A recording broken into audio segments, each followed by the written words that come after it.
Imagine the ancient Mediterranean on a summer evening, in the century before everything broke.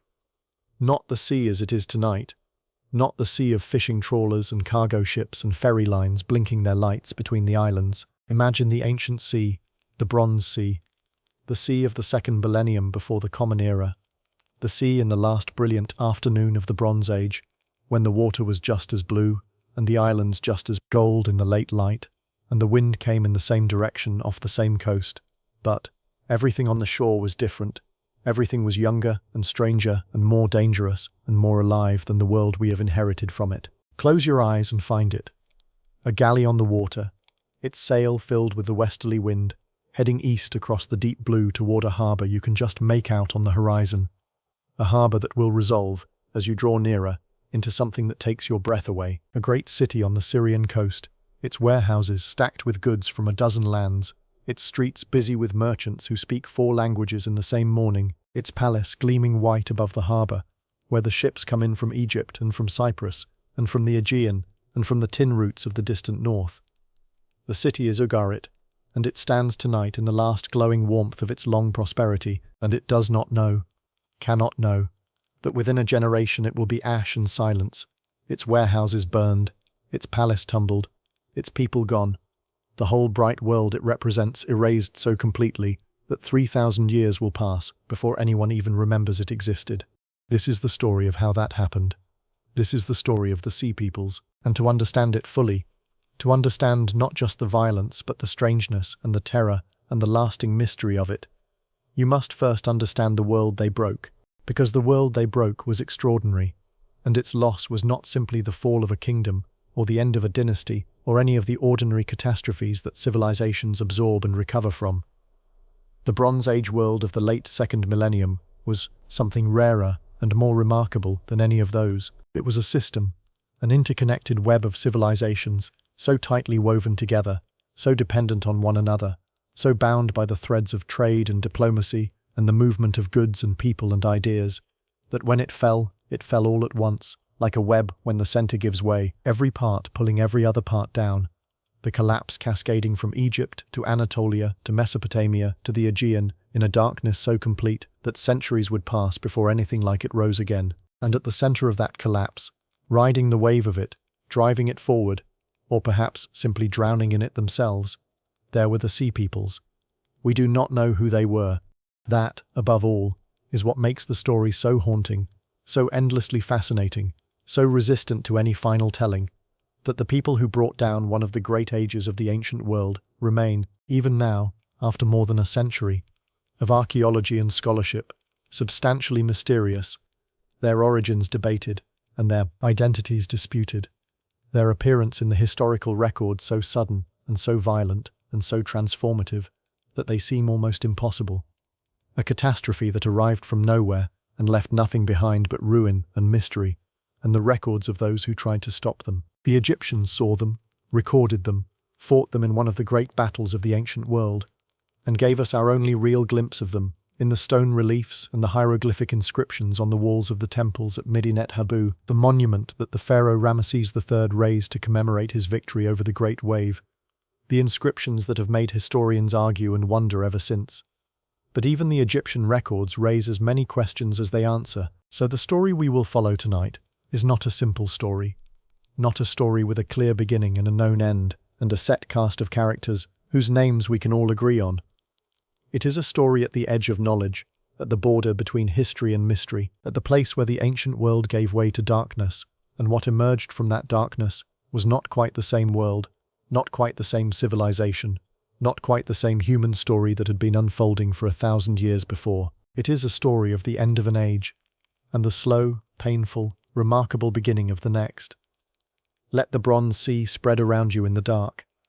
Let the trade winds carry the imagined galley forward across the deep water, and we will begin where every great story of civilization begins, with the world that was, before the world that came. To truly comprehend what was lost, you need to hold the Bronze Age world in your mind as a single living thing, not a collection of separate civilizations proceeding independently through their respective histories, but a system, a web, a world of connections so dense and so essential that each part depended on every other part in ways that its inhabitants may not even have fully understood. Think of it this way. Somewhere in the mines of Afghanistan, in the high mountain valleys of what the ancient world would have called Bactria, lapis lazuli was being quarried, the brilliant, deep blue stone that every great court in the ancient world desired for its jewelry and its decoration and its expressions of royal and divine prestige. That stone made its way westward along trade routes to Mesopotamia, to the great cities of Babylon and Ashur, where it was worked and traded further. Meanwhile, in the mountains of Anatolia and in the mines of Cyprus, copper was being smelted. Great quantities of it, the primary ingredient of the bronze that gave this whole age its name. From the distant coasts of Britain and the shores of Cornwall, and from the mines of Sardinia and Spain, came tin, the other ingredient, the rarer and more essential one, the metal without which the copper is merely copper, useful but soft, and with which it becomes bronze, the hard and brilliant alloy that made the weapons and the tools and the armor and the fittings and the great works of art of the whole age. The tin travelled extraordinary distances, carried by merchants along the overland routes and the sea lanes, to reach the smiths of the eastern Mediterranean. And in Egypt, the wheat grew in its miraculous abundance along the flooded Nile, producing surpluses that fed populations far beyond Egypt's own borders. The grain loaded onto ships and carried north and east to feed the cities of the Levant and the Aegean.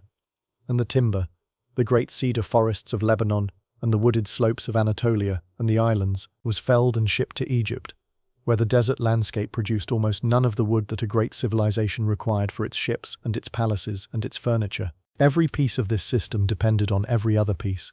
The Bronze Age world was, in the most literal sense, globalized, not in the modern way, not with the speed and the volume of modern trade, but in the structural way, in the way that matters, the way where the removal of any single element threatens the stability of the whole. Egypt needed the timber it could not grow. Anatolia needed the grain it could not produce in sufficient quantity. The smith cities of Cyprus needed the tin from the far west. The courts of every kingdom needed the luxury goods, the lapis and the silver and the ivory and the fine textiles and the perfumed oils, that only the long-distance trade could provide. And governing all of this, giving it its social and diplomatic framework, were the great powers of the age. The new kingdom of Egypt under its god-kings, the mightiest single state of the Bronze Age world, wealthy beyond any later reckoning, its armies the terror of its neighbors, its culture the most brilliant of the age, its pharaohs communicating as equals with the other great kings of the world, the Hittites, whose empire stretched across most of Anatolia, and who had fought Egypt to a standstill at the Great Battle of Kadesh in the early 13th century before our story begins, and then, remarkably, in one of the earliest diplomatic achievements on record, concluded with Egypt the world's first known peace treaty, the bronze tablets of the Eternal Treaty, the two great empires agreeing to non-aggression and mutual defense, a balance of power that stabilized the heart of the Bronze Age world for generations. Mycenaean Greece, the world of Agamemnon and Achilles, the world beneath the legends, the real palace civilization of the Greek mainland and the Aegean that archaeologists have uncovered, whose merchant ships ranged the eastern Mediterranean, and whose warrior culture would eventually find its voice in the Homeric epics. Assyria, rising in power in northern Mesopotamia, Babylon, ancient and wealthy, in the south, Cyprus, the great copper island, the engine of the Bronze Age metallurgy economy, and the merchant cities of the Levant, Ugarit, Byblos, Sidon, Tyre, through whose harbours the goods of the whole world passed. These great powers communicated with one another in a remarkable way that we know, because archaeologists have found the archives, in the city of Amarna in Egypt, in the ruins of Ugarit, in the archives of the Hittite capital at Hattusa. Thousands of clay tablets have survived, written in cuneiform, in Akkadian, the diplomatic language of the Bronze Age world, letters between kings, letters between merchants, letters between administrators, the papery tissue of the whole interconnected system. The Amarna letters, perhaps the most remarkable of all, are the diplomatic correspondence of the Egyptian pharaohs with the other great kings of the age, addressed as brother to brother, the royal families intermarried, gifts exchanged, marriages negotiated, the complex protocol of great power diplomacy on display in every tablet. To the king of Egypt, my brother, thus speaks the king of Hatti, your brother. the formal opening that begins so many of the letters, the two great powers addressing one another across hundreds of miles and through the medium of clay and stylus, with a formality and a familiarity that speaks of a world long settled into its patterns, comfortable in its connections, sure of its continuities. It was a world sure of too many things. It did not know how fragile it was. It did not know that the system on which everything depended, the tin routes and the grain ships and the copper from Cyprus and the long diplomatic letters between brothers, could be severed.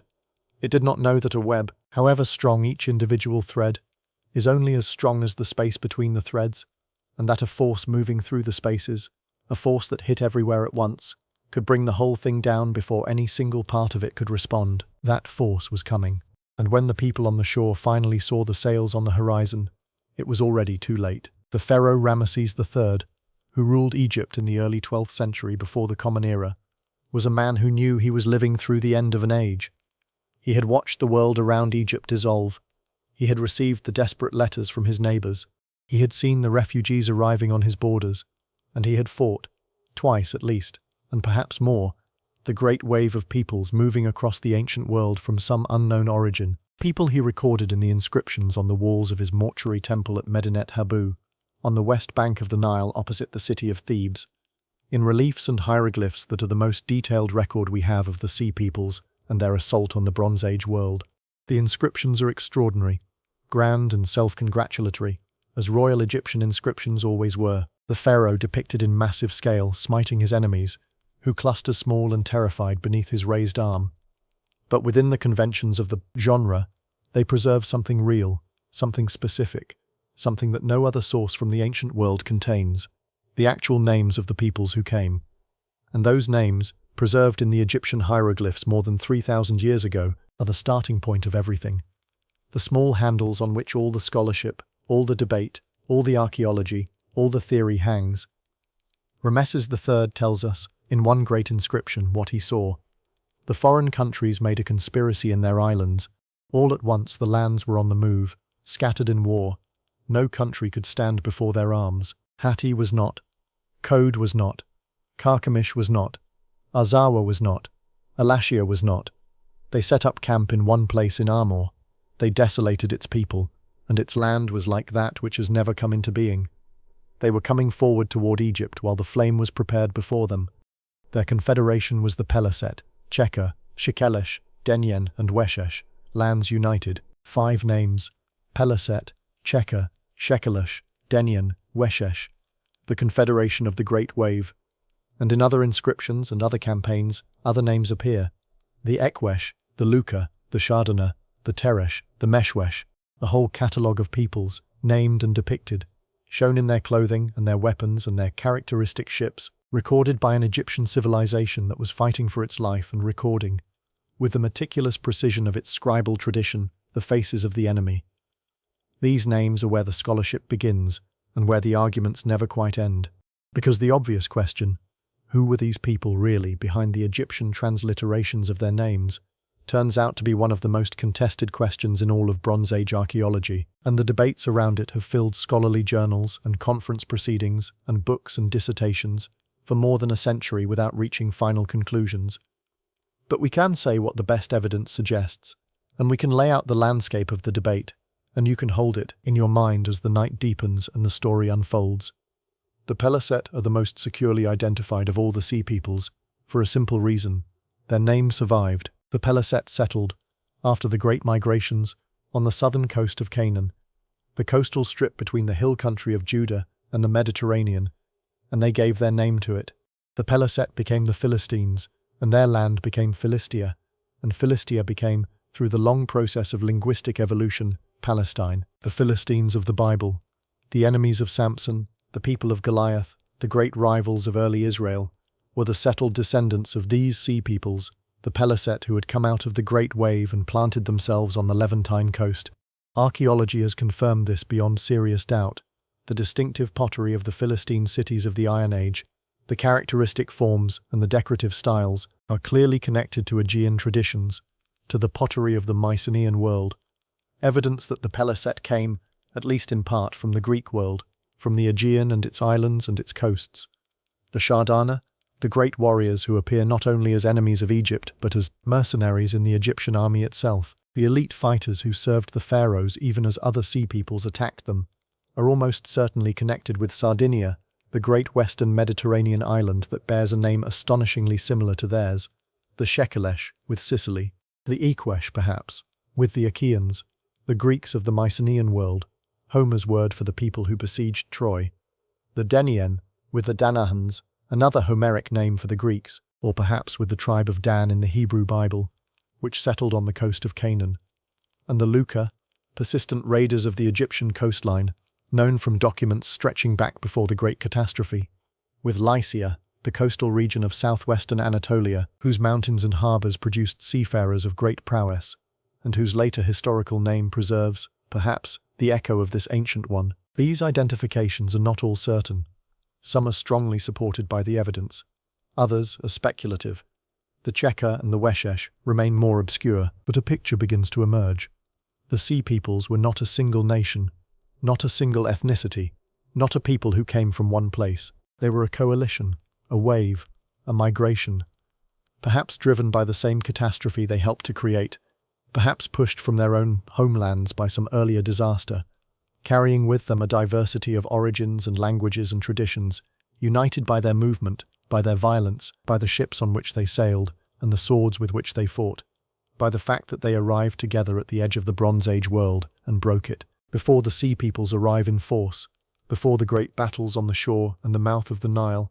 There is a period, a generation perhaps two, in which the Bronze Age world begins to crack and fray at the edges, in which the letters between the great kings grow more urgent, in which the refugees begin to move, and the trade routes begin to falter, and the cities of the coast send desperate messages to one another across the darkening sea. This is the period that archaeologists call the collapse of the Late Bronze Age, and understanding it is essential to understanding the Sea Peoples, for the question of whether they caused the collapse or were merely part of it, carried along by forces larger than themselves, is one of the deepest questions the story raises.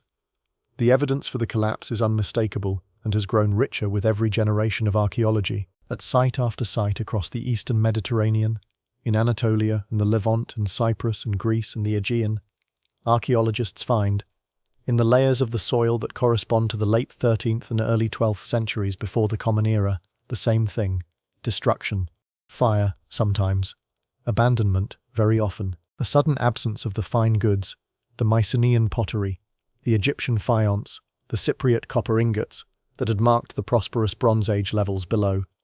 A silence. The lights go out across the whole world, and the layers above the destruction are poorer, simpler, the fine pottery replaced by rougher wares, the palace economy that had coordinated and administered the whole Bronze Age system, replaced by something much simpler and more fragmented, the literacy, the cuneiform tablets and the Egyptian records and the Mycenaean Linear B accounts, replaced by silence, for the scribal traditions that had maintained writing through the Bronze Age were themselves casualties of the collapse, and the world that emerged from the darkness was, in many places, an illiterate world, a world that had forgotten how to write, that would have to reinvent writing from scratch before it could begin to record itself again.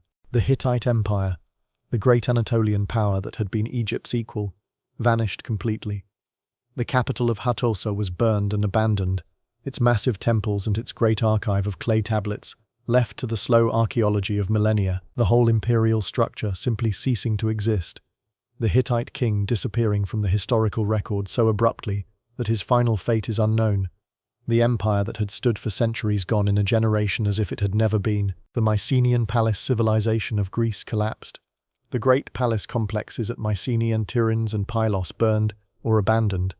The elaborate administrative system that had organized Bronze Age Greece fragmenting, the population declining sharply, the centuries that followed being the Greek Dark Ages, a long period of poverty and isolation and forgetting from which the classical Greek civilization would eventually emerge, transformed and renewed but bearing, in its legends and its epics, the distant memory of the palaces and the heroes of the age that had been lost. Ugarit, the great trading city of the Syrian coast, our opening image, was destroyed and never rebuilt. The last letters from Ugarit survive in the kiln of the palace, letters that were in the process of being baked for the archive when the city burned, preserved by the very fire that ended them. Desperate messages asking for help that never came, reporting the enemy ships offshore, The raids on the coast, the burning of the harvest. Our food in the threshing floors is burnt, and the vineyards are also destroyed. Our city is sacked. The voice across 3,000 years, the scribe in the burning city, the last words of a civilization. What caused this? Here is where the debate grows rich and complex, and never quite resolves. Was it the sea peoples themselves, a military force of overwhelming power that destroyed civilization after civilization in their passage? Was it climate change? The evidence increasingly suggests a severe drought lasting decades struck the eastern Mediterranean in exactly this period, the kind of prolonged drought that would have broken the agricultural systems on which the whole Bronze Age economy depended, causing famines and the desperate movement of peoples. Was it earthquakes? Several major seismic events have been identified in this period at sites across the eastern Mediterranean. Was it internal collapse, the overextension and complexity of the Bronze Age system making it brittle? A cascade of failures in the trade network, causing the whole interconnected economy to seize and fracture? Was it all of these things together, a perfect storm of catastrophe, in which climate and earthquake and famine and political instability and the violent movement of peoples all reinforced one another, each disaster feeding the next in a cascade that no civilization could withstand? The most sophisticated modern view says yes. All of these, together, a system's collapse, the collapse of a complex and interdependent system under multiple simultaneous stresses. The drought dried the harvests failing disrupted the trade disrupted sent peoples moving in search of food and new lands. The moving peoples disrupted the political order. The political order disrupting enabled further movement and further violence. The collapse of one civilization removed the defensive and diplomatic structures that had protected its neighbors. And through this landscape of collapsing systems, the sea peoples moved, not necessarily as the cause of the catastrophe, but as one of its most visible and violent expressions, the face it showed to the civilizations that survived long enough to record what was happening. The letters between the great kings, in the years before the final darkness, are full of anxiety. The Hittite king writes to the king of Ugarit about enemy ships. The king of Elashia, Cyprus, writes to the pharaoh about attacks from the sea. The Hittites write about famine, asking for grain, the great empire reduced to begging. And then, in the first years of the 12th century, the letters stop, and the silence falls, and the great Bronze Age world passes into the darkness from which the Iron Age will eventually emerge, different and in many ways lesser, but also, in time, the seedbed of everything that came next. Long before the great catastrophe, before the final wave that broke what remained of the Bronze Age world, the sea peoples were already present at the edges of the Egyptian world, already raiding, already appearing in the records, already being hired as mercenaries into the very armies that sometimes had to fight them. The Shardana were the most remarkable of these early presences.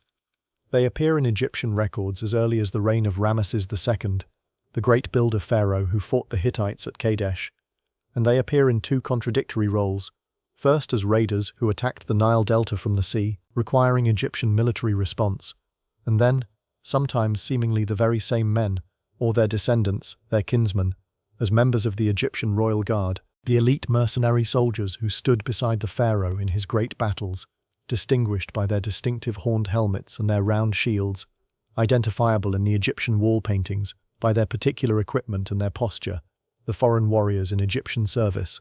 This double role, raider and mercenary, enemy and ally, is one of the most intriguing features of the Sea People's story, and the Shardana exemplify it perfectly. The ancient world had no qualms about hiring the warriors who had recently been attacking you.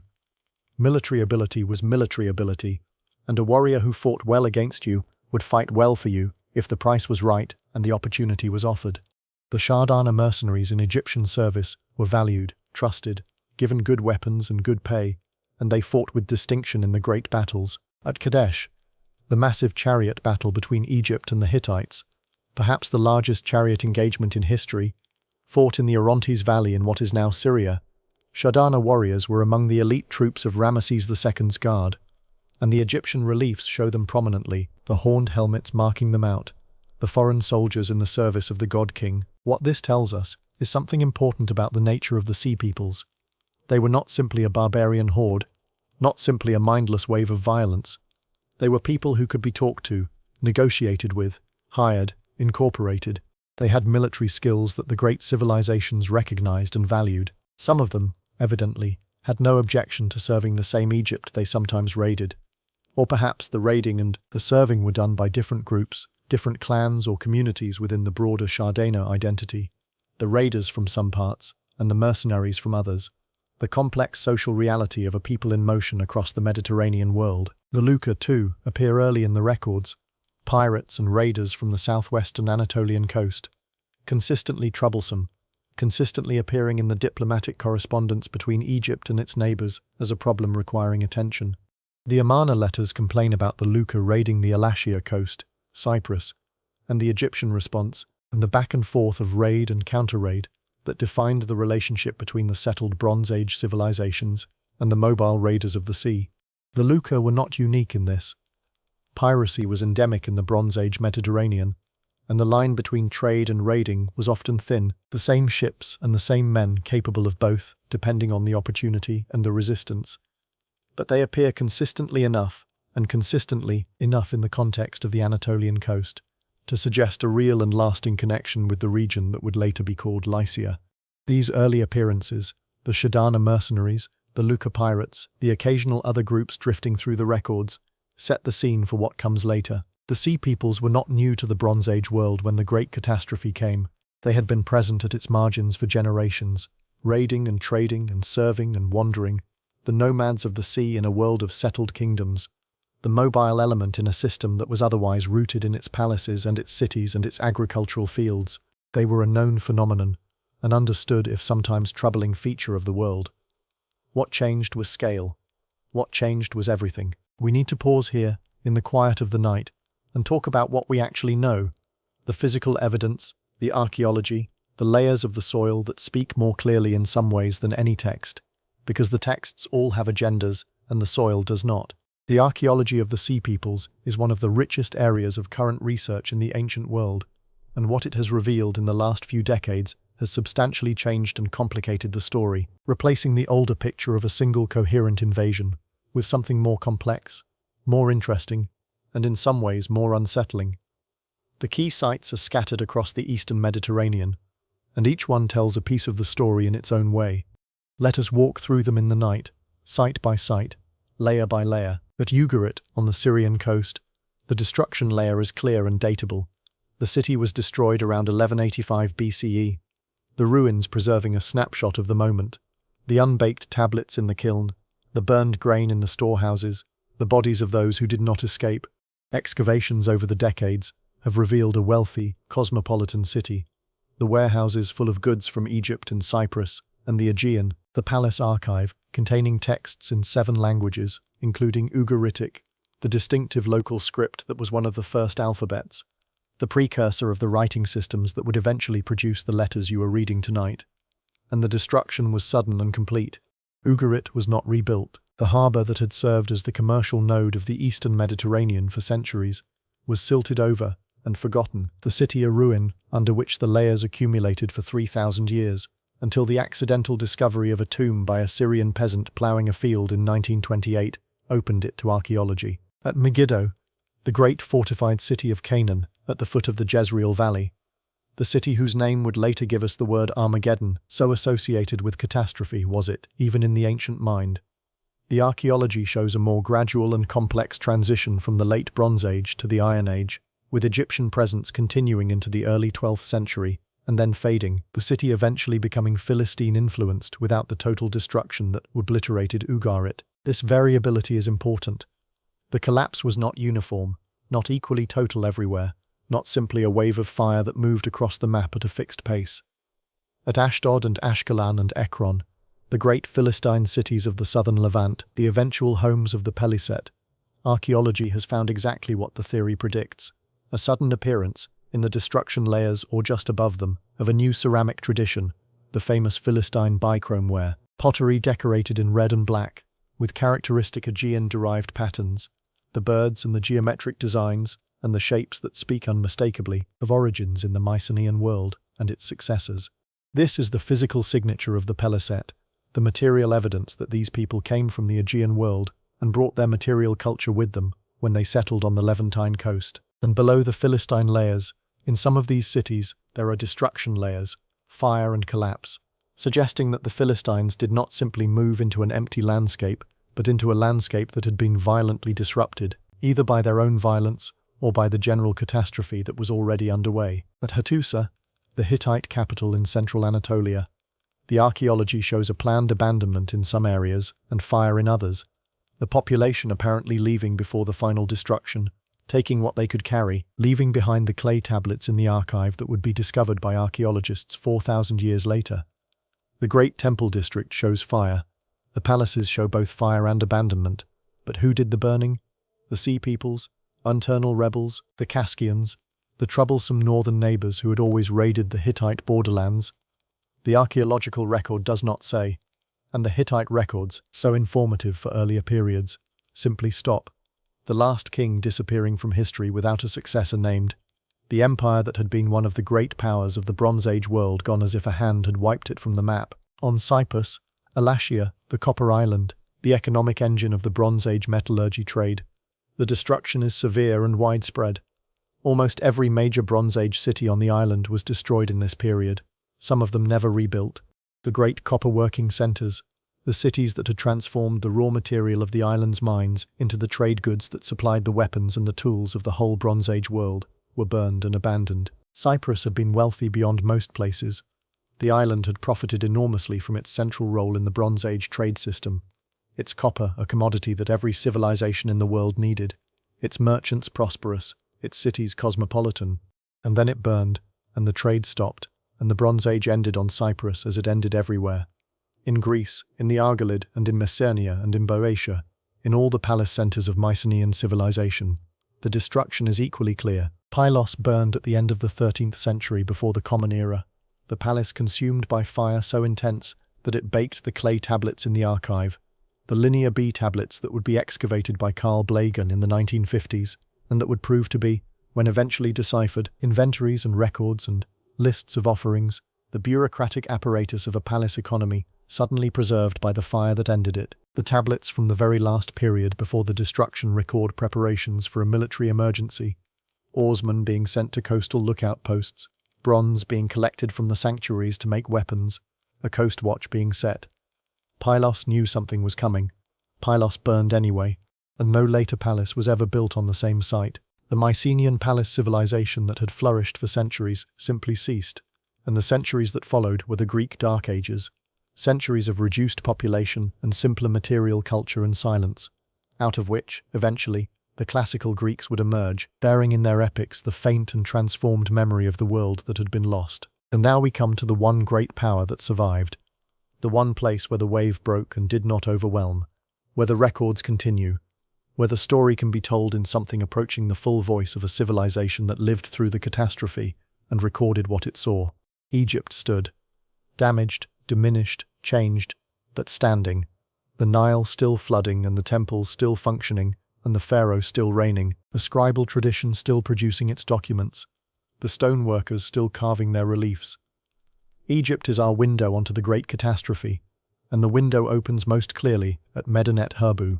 Medinet Habu, the mortuary temple of Ramesses III on the west bank of the Nile at Thebes, is one of the best preserved temples in Egypt, its reliefs still vivid, its colours in some places still showing through the millennia, its inscriptions still legible. And on those walls, Ramesses III recorded the events of his reign with a completeness and a specificity that is extraordinary, even by Egyptian standards.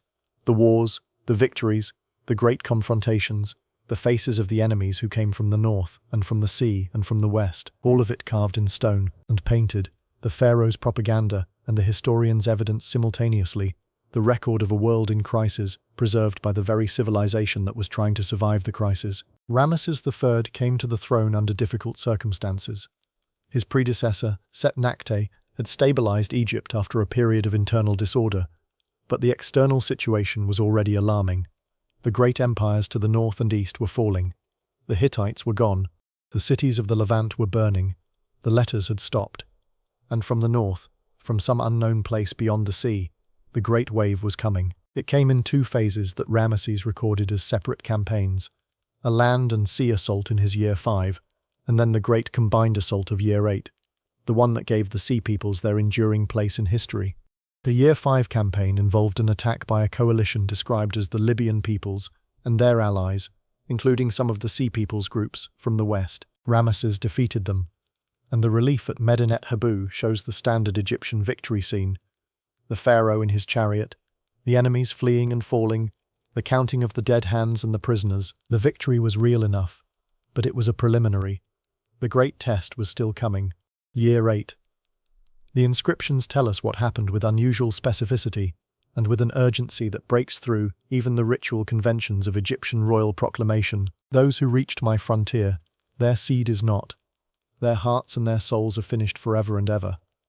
Those who came forward together on the sea, the full flame was in front of them at the river mouths, while a stockade of lances surrounded them on the shore. They were dragged, hemmed in, prostrated on the beach, killed, and made into heaps from head to tail. What actually happened, behind the ritual language? The archaeological and textual evidence suggests a massive coordinated assault, a land army moving down the Levantine coast, burning and destroying as it came, while a fleet moved in parallel along the shore. This was not a raid, it was a migration, a movement of peoples. The reliefs at Medinet Habu show not only warriors, but ox carts filled with women and children and household goods, a people in motion. Not a raiding party, but a people moving to settle, pushing into the Levant and toward Egypt with everything they owned, the warriors forming the military vanguard of what was essentially a mass migration. Ramesses met them at the Nile Delta, the land forces at some point on the border of the Egyptian-controlled territory, and the fleet in one of the mouths of the Nile, in a great naval battle. The first such battle recorded in any detail in the history of the world. The naval battle is particularly vivid in the reliefs. The Egyptian ships at the river mouth, the Sea People's ships coming in from the open sea, the engagement that followed depicted in extraordinary detail.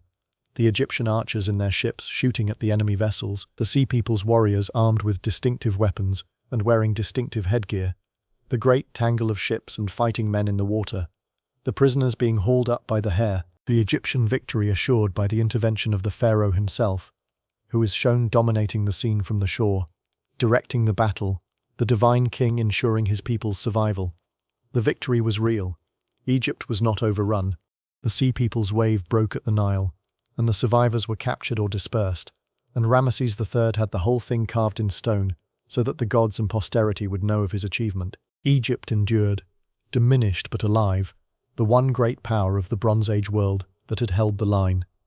But the world to the north and east was not Egypt. The world to the north and east was ash and silence, and the people who had contributed to that silence were now settling on its ruins, making new homes in the wreckage of the old order, becoming the Philistines and the other Iron Age peoples of the Levant, planting the seeds of the next age in the soil of the one they had helped destroy. The Philistines settled on the southern coast of Canaan, in the 5 cities that the Bible calls the Pentapolis: Gaza, Ashkelon, Ashdod, Ekron, and Gath. These were the great Philistine cities, and in them a new culture took root. Not simply the culture the Philistines had brought from their Aegean origins, not simply the culture of the Canaanite coast they had settled on, but something new. A fusion, the blending of the two worlds into the distinctive Philistine civilization that archaeology has been revealing in ever-increasing detail. Ekron, which the archaeologists have identified with the site called Tel Mikna, has been one of the most revelatory excavations. The earliest Iron Age levels, the levels corresponding to the first Philistine settlement, show clearly the Aegean connections. The pottery, as already noted, with its bichrome Mycenaean-derived decoration, but also the architecture, with a style of public building different from anything in the Canaanite tradition, but recognizable in the Aegean, and the material culture, the weights and the tools and the everyday objects, some of which connect to the Aegean world. But already in these earliest levels there are signs of Canaanite influence, the Philistines beginning to absorb and adapt the local traditions even as they maintained their distinctive identity. And as the centuries pass, the Philistine material culture becomes increasingly a local Levantine culture, with Aegean roots, the pottery changing, the architecture adapting, the language, of which we have unfortunately little evidence, presumably doing the same, the Philistines becoming Canaanites of a particular kind, shaped by their origins, but transformed by their environment. The biblical narrative, written from the perspective of the Israelites who were the Philistines' great rivals in the early Iron Age, portrays them as enemies and oppressors, the uncircumcised Philistines, in the Hebrew phrase that encodes the cultural distinction, the people of Dagon and Baal-zebub, the people who captured the Ark of the Covenant, and from whose hand the heroes of Israel were perpetually delivering their people. Samson and Delilah, David and Goliath. These are the stories that have given the Philistines their enduring reputation, the word Philistine itself becoming in later usage a byword for cultural insensitivity and Philistinism, the worst possible irony for a people who were, as the archaeology now shows us, a sophisticated and culturally innovative civilization. The Bible records that the Philistines had a monopoly on iron technology in the early period, that the Israelites had to go to the Philistines to have their iron tools sharpened, that the Philistines controlled the new metal that was replacing bronze across the ancient world. This is consistent with the general picture of the Sea Peoples as a force at the cutting edge, literally, of the new Iron Age technology, the people who had come out of the world where bronze was giving way to iron, and who brought that technological knowledge with them to the Levant. It is one of the ways in which the Sea Peoples were not simply destroyers of the old world, but carriers of the new. One of history's cruel ironies, that the people who helped end the Bronze Age were also among the first bearers of the Iron Age that replaced it. The Philistine cities prospered. Gaza controlled the trade routes from Egypt into Canaan. Ashkelon was one of the great ports of the Levantine coast, continuing the commercial traditions of the Bronze Age in a new Iron Age context. Ekron would later become, in the Iron Age II period, one of the most remarkable industrial sites in the ancient Near East, an enormous olive oil production center, its presses and storage facilities representing an industrial operation on a scale unprecedented in the region, the Philistines having turned by that period to peaceful commerce and agricultural production after the warrior migrations of their origins. They left eventually, absorbed, conquered, assimilated into the broader population of the Levant over the centuries of the Iron Age, their distinctive culture gradually fading, their language, never well attested, apparently replaced by Canaanite dialects, their cities passing through various hands, but their name remained, written into the landscape, written into the history, written into the DNA of the region. Philistia became Palestine, and the name the Sea Peoples left on the land they settled 3,000 years ago is still the name the world uses for the same coastal strip today. No better demonstration could be offered of how deeply, how permanently, the great migrations of the Bronze Age collapse inscribed themselves on the subsequent history of the world. Let us return to the Great Battle, the year 8 of Ramesses III, the naval engagement at the mouths of the Nile, because it deserves more than a passing mention, because it is one of the pivotal moments in the history of the ancient world, and because the relief at Medinet Habu that records it is one of the most remarkable works of art and historical documentation to survive from the ancient world, and the details it preserves reward attention. The Sea Peoples fleet was coming from the north and east, moving along the coast of the Levant, and approaching the Egyptian delta, the same fleet that was coordinating with the land force marching down through Canaan.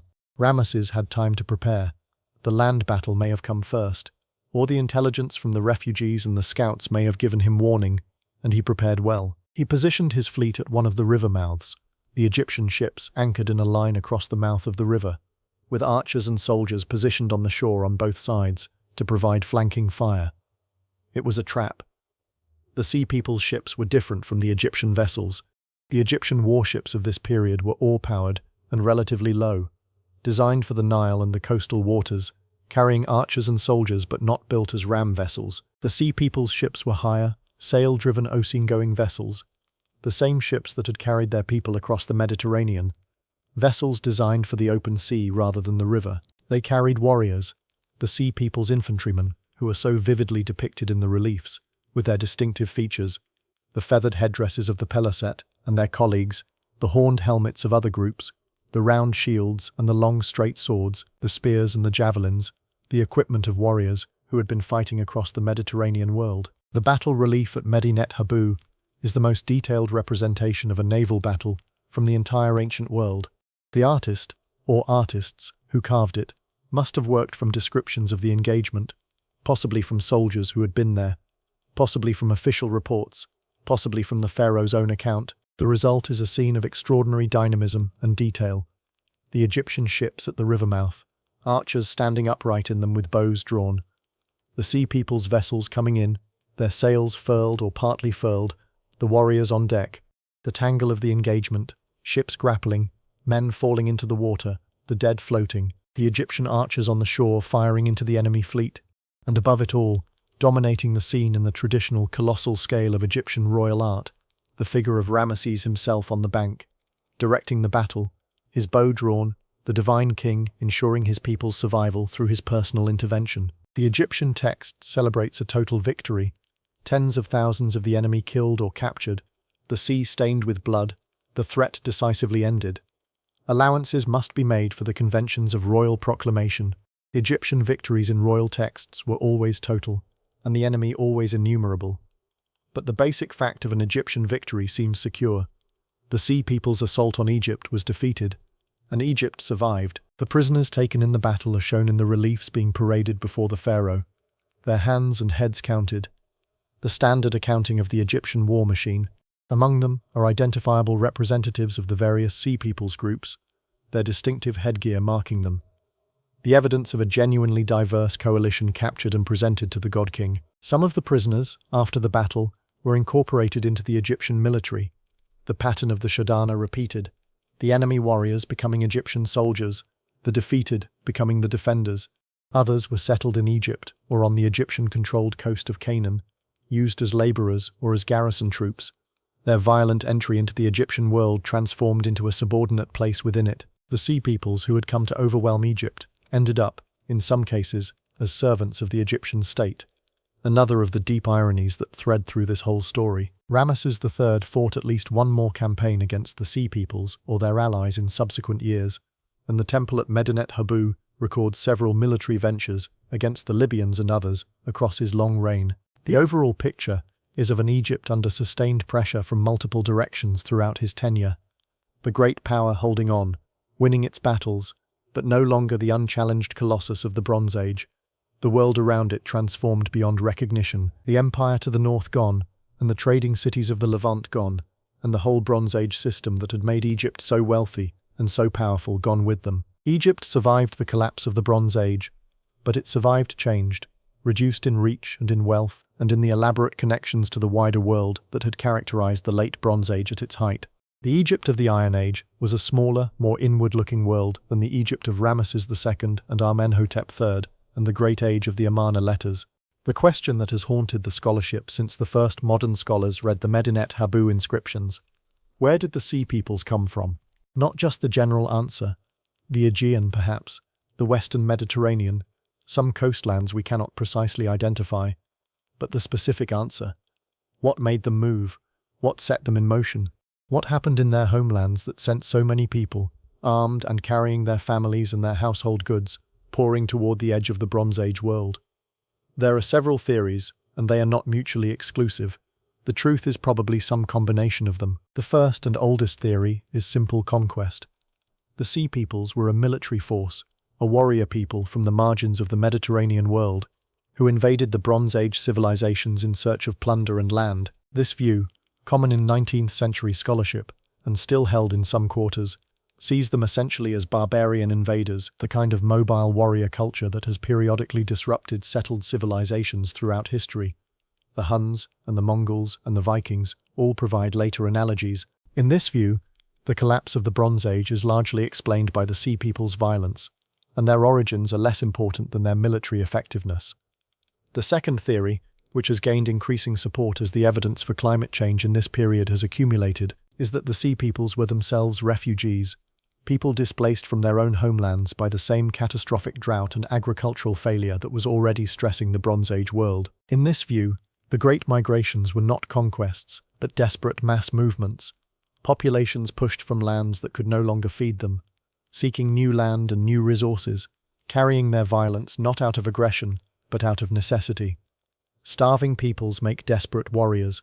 The Sea Peoples might have been as much victims of the catastrophe as its perpetrators. The third theory, growing from the archaeological identification of Aegean connections in the material culture of the eventual Sea Peoples settlements, sees their movement as part of the broader collapse of the Aegean Bronze Age. If the Mycenaean palace civilization of Greece was itself collapsing in this period, and the archaeological evidence strongly suggests that it was, then the people of the Aegean world, already displaced and disrupted by whatever was ending their own civilization, might have been pushed eastward and southward into the eastern Mediterranean. The fall of Mycenae and Pylos and the other Aegean palace centers, in this view, sent their populations migrating, mixing with other displaced peoples as they went, forming the coalitions that Egyptian records call the Sea Peoples.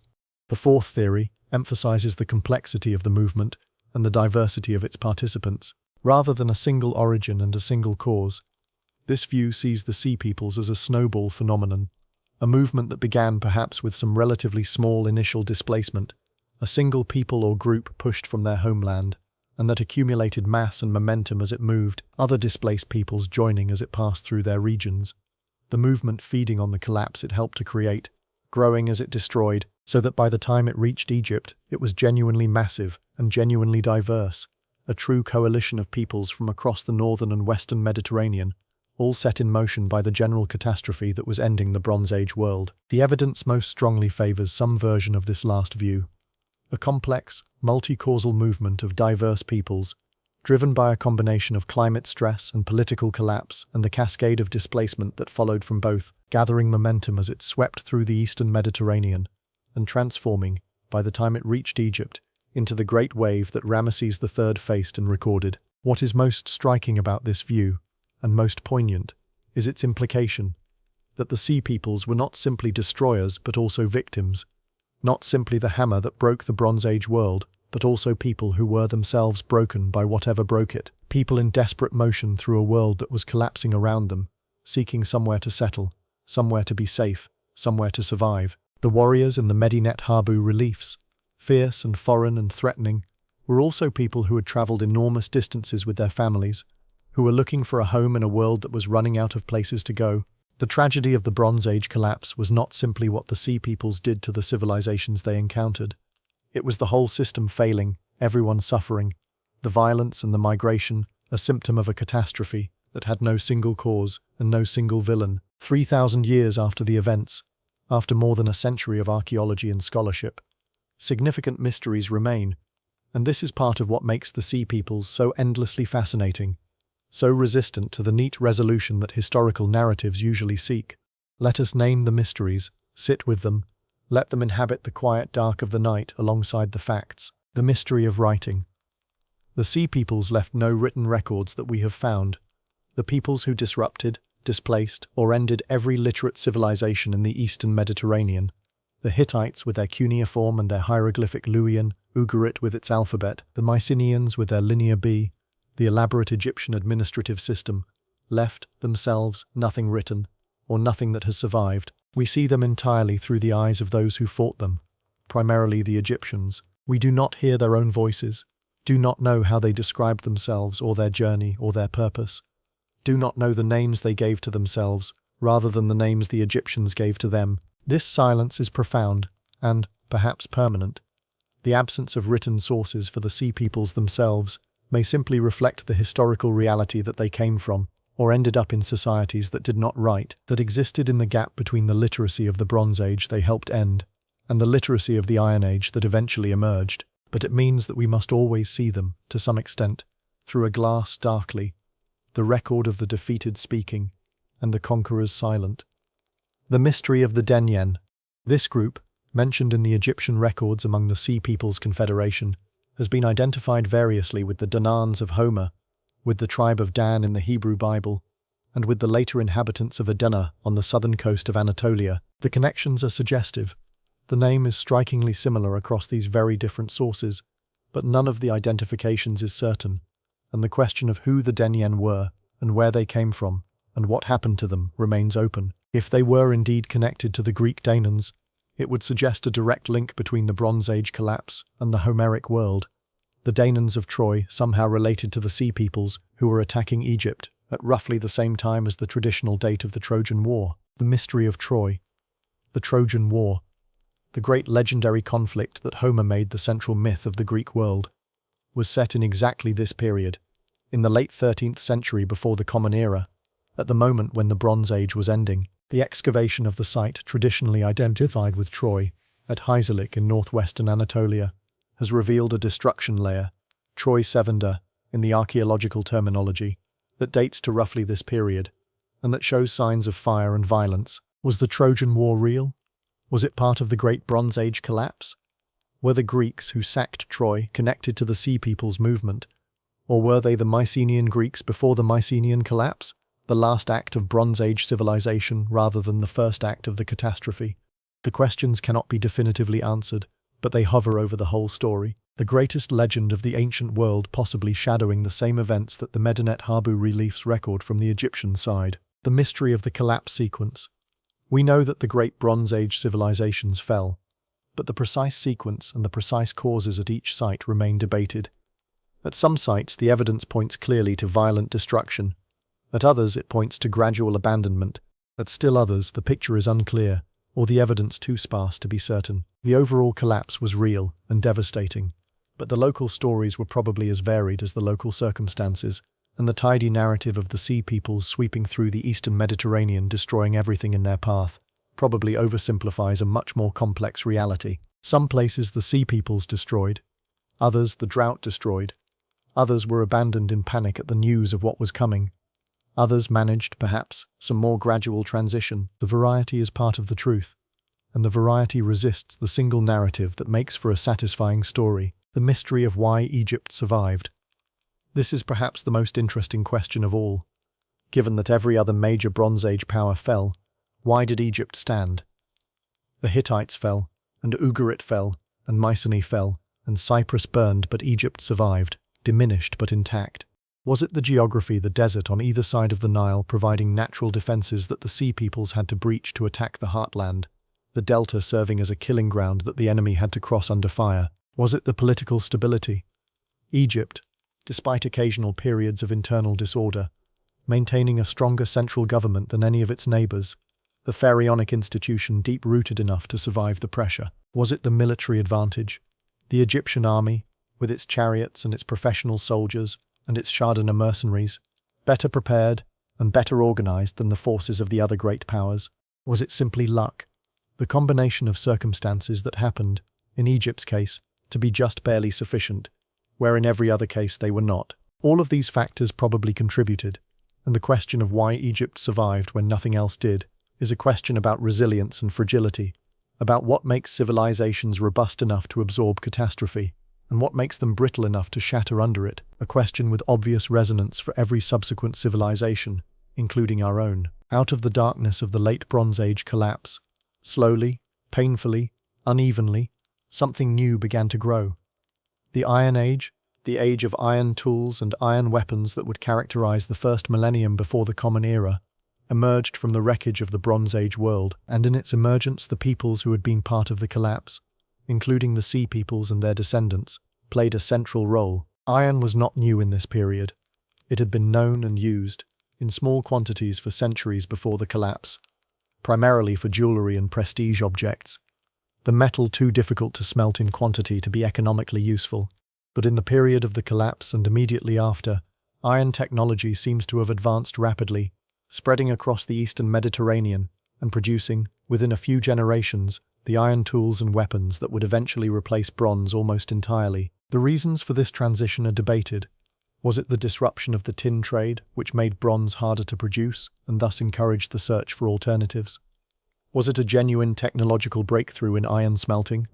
Was the spread of iron technology itself part of what the sea peoples brought with them from their places of origin? The evidence does not give us a clean answer, but the correlation is striking.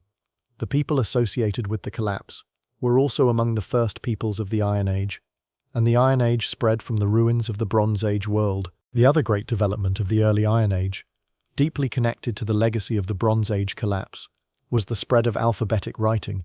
The alphabet, the great simplification of writing that replaced the complex syllabaries and ideographic systems of the Bronze Age, with a small set of signs, each representing a single consonant, that anyone could learn in a matter of days, rather than the years required to master cuneiform or Egyptian hieroglyphics, originated in the Levant in the late Bronze Age, in the tradition represented by Ugaritic writing and its ancestors, and spread rapidly in the Iron Age world to become the ancestor of virtually every writing system now in use in the world. The Phoenicians, the successors of the Bronze Age Levantine cities, the survivors who rebuilt the commercial civilization of the coast after the collapse, were the great disseminators of the alphabet, carrying it across the Mediterranean in their trading voyages, giving it to the Greeks who adapted it and added vowels to produce the Greek alphabet, which was the ancestor of the Latin alphabet in which you are reading these words tonight. The connection to the Sea Peoples runs through the Philistines. Some of the earliest known alphabetic inscriptions in Canaan come from Philistine-influenced sites, and the Philistines may have played a role in the diffusion of alphabetic writing alongside their Phoenician neighbors. The people who helped end the literate world of the Bronze Age, the Linear B tablets of Mycenae, the cuneiform archives of Ugarit, the Hittite records, were also, in their settlements on the Levantine coast, in contact with, and potentially contributors to the alphabetic tradition that would eventually give literacy back to the world in a far simpler and more accessible form. It is one of the deepest ironies of the whole story that the collapse which destroyed the Bronze Age writing systems ultimately contributed to the conditions that spread the simpler alphabet across the world, so that the catastrophe that ended one form of literacy helped create the conditions for a new and more democratic literacy to emerge. The Sea Peoples, or at least their descendants, were not only the destroyers of an old world, but inadvertent contributors to the building of the new one. The Phoenician cities, Tyre, Sidon, Byblos, rose from the chaos to become the great maritime trading civilization of the Iron Age, filling the commercial vacuum left by the collapse of the Bronze Age trade network, with a new network of their own, sailing further than the Bronze Age merchants had dared, reaching the western Mediterranean, establishing colonies in North Africa and Spain, and eventually founding Carthage, the great city that would become Rome's greatest rival. The Phoenicians were not sea peoples, but they inhabited the same Levantine coast that the Sea Peoples had disrupted, and their rise to commercial dominance was made possible in part by the collapse that the Sea Peoples had helped to cause, the space opened by the destruction of the old order, becoming the stage on which the new Phoenician commercial empire was built. Israel and Judah, the kingdoms that gave the world the Hebrew Bible, and through it the religious traditions of Judaism, Christianity and Islam, emerged in the same Iron Age landscape, shaped in part by their constant conflict with the Philistines, the Sea Peoples who had settled on their doorstep. The stories of Samson and Delilah, of David and Goliath, of the Philistine captivity of the Ark, are not simply entertainment. They are the record of a real and consequential conflict between the emerging Israelite civilization and the descendants of the Sea Peoples who had arrived on the coast 300 years before, the two peoples defining themselves in part against each other. The biblical narrative carrying, in its deepest layers, the memory of the Bronze Age collapse and its aftermath. We have spoken of the Sea Peoples' ships, but they deserve a chapter of their own. For the ships were the defining technology of the Sea Peoples, the platform from which they operated, the machines that made them what they were, and the Egyptian reliefs give us remarkably detailed information about them. The ships shown in the Medinet Habu reliefs attacking Egypt are ocean-going sailing vessels, high-sided, with a single mast and a square sail, with both ends curved upward, the bow and stern both rising in characteristic curves that distinguish them sharply from the oared, low-slung Egyptian river and coastal vessels. The fighting platform is high above the water, giving the warriors on board a height advantage over opponents below. The ships carry no oars, or minimal oars for maneuvering.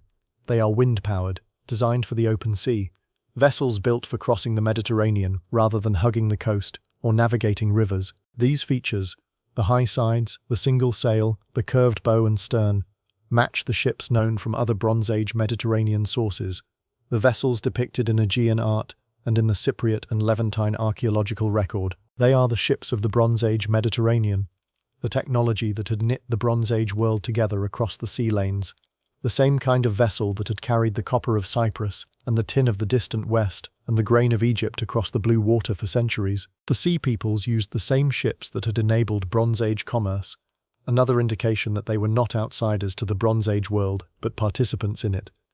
People who knew the sea and the sea routes, sailors and merchants, turned warriors and migrants, by whatever catastrophe had set them in motion. The naval battle relief shows something important about sea fighting tactics in this period. The use of archers as the primary shipboard weapon, the grappling and boarding that followed when ships came close, the role of the shore-based archers in the Egyptian defensive strategy. The Sea Peoples' ships, high and sail-powered, were not optimized for ramming, the tactic that would become central to Mediterranean naval warfare in the classical Greek and Roman periods. That technology was still being developed. Bronze Age sea fighting was apparently more about shooting from a distance and then closing to board, the warriors fighting ship to ship as they would fight on land, the sea battle resembling a land battle with the additional complication of the water around it. The Egyptian response, using the river mouth and the shore-based archers as a killing ground, turning the Sea Peoples' naval advantage into a disadvantage by forcing them into a constrained space where their high-sided sailing ships could be caught by archers on both banks, was tactically sophisticated, and it worked. The Sea People's ships, designed for the open sea, were at a disadvantage in the confined mouth of the Nile, unable to maneuver freely, trapped between Egyptian ships and shore-based archers.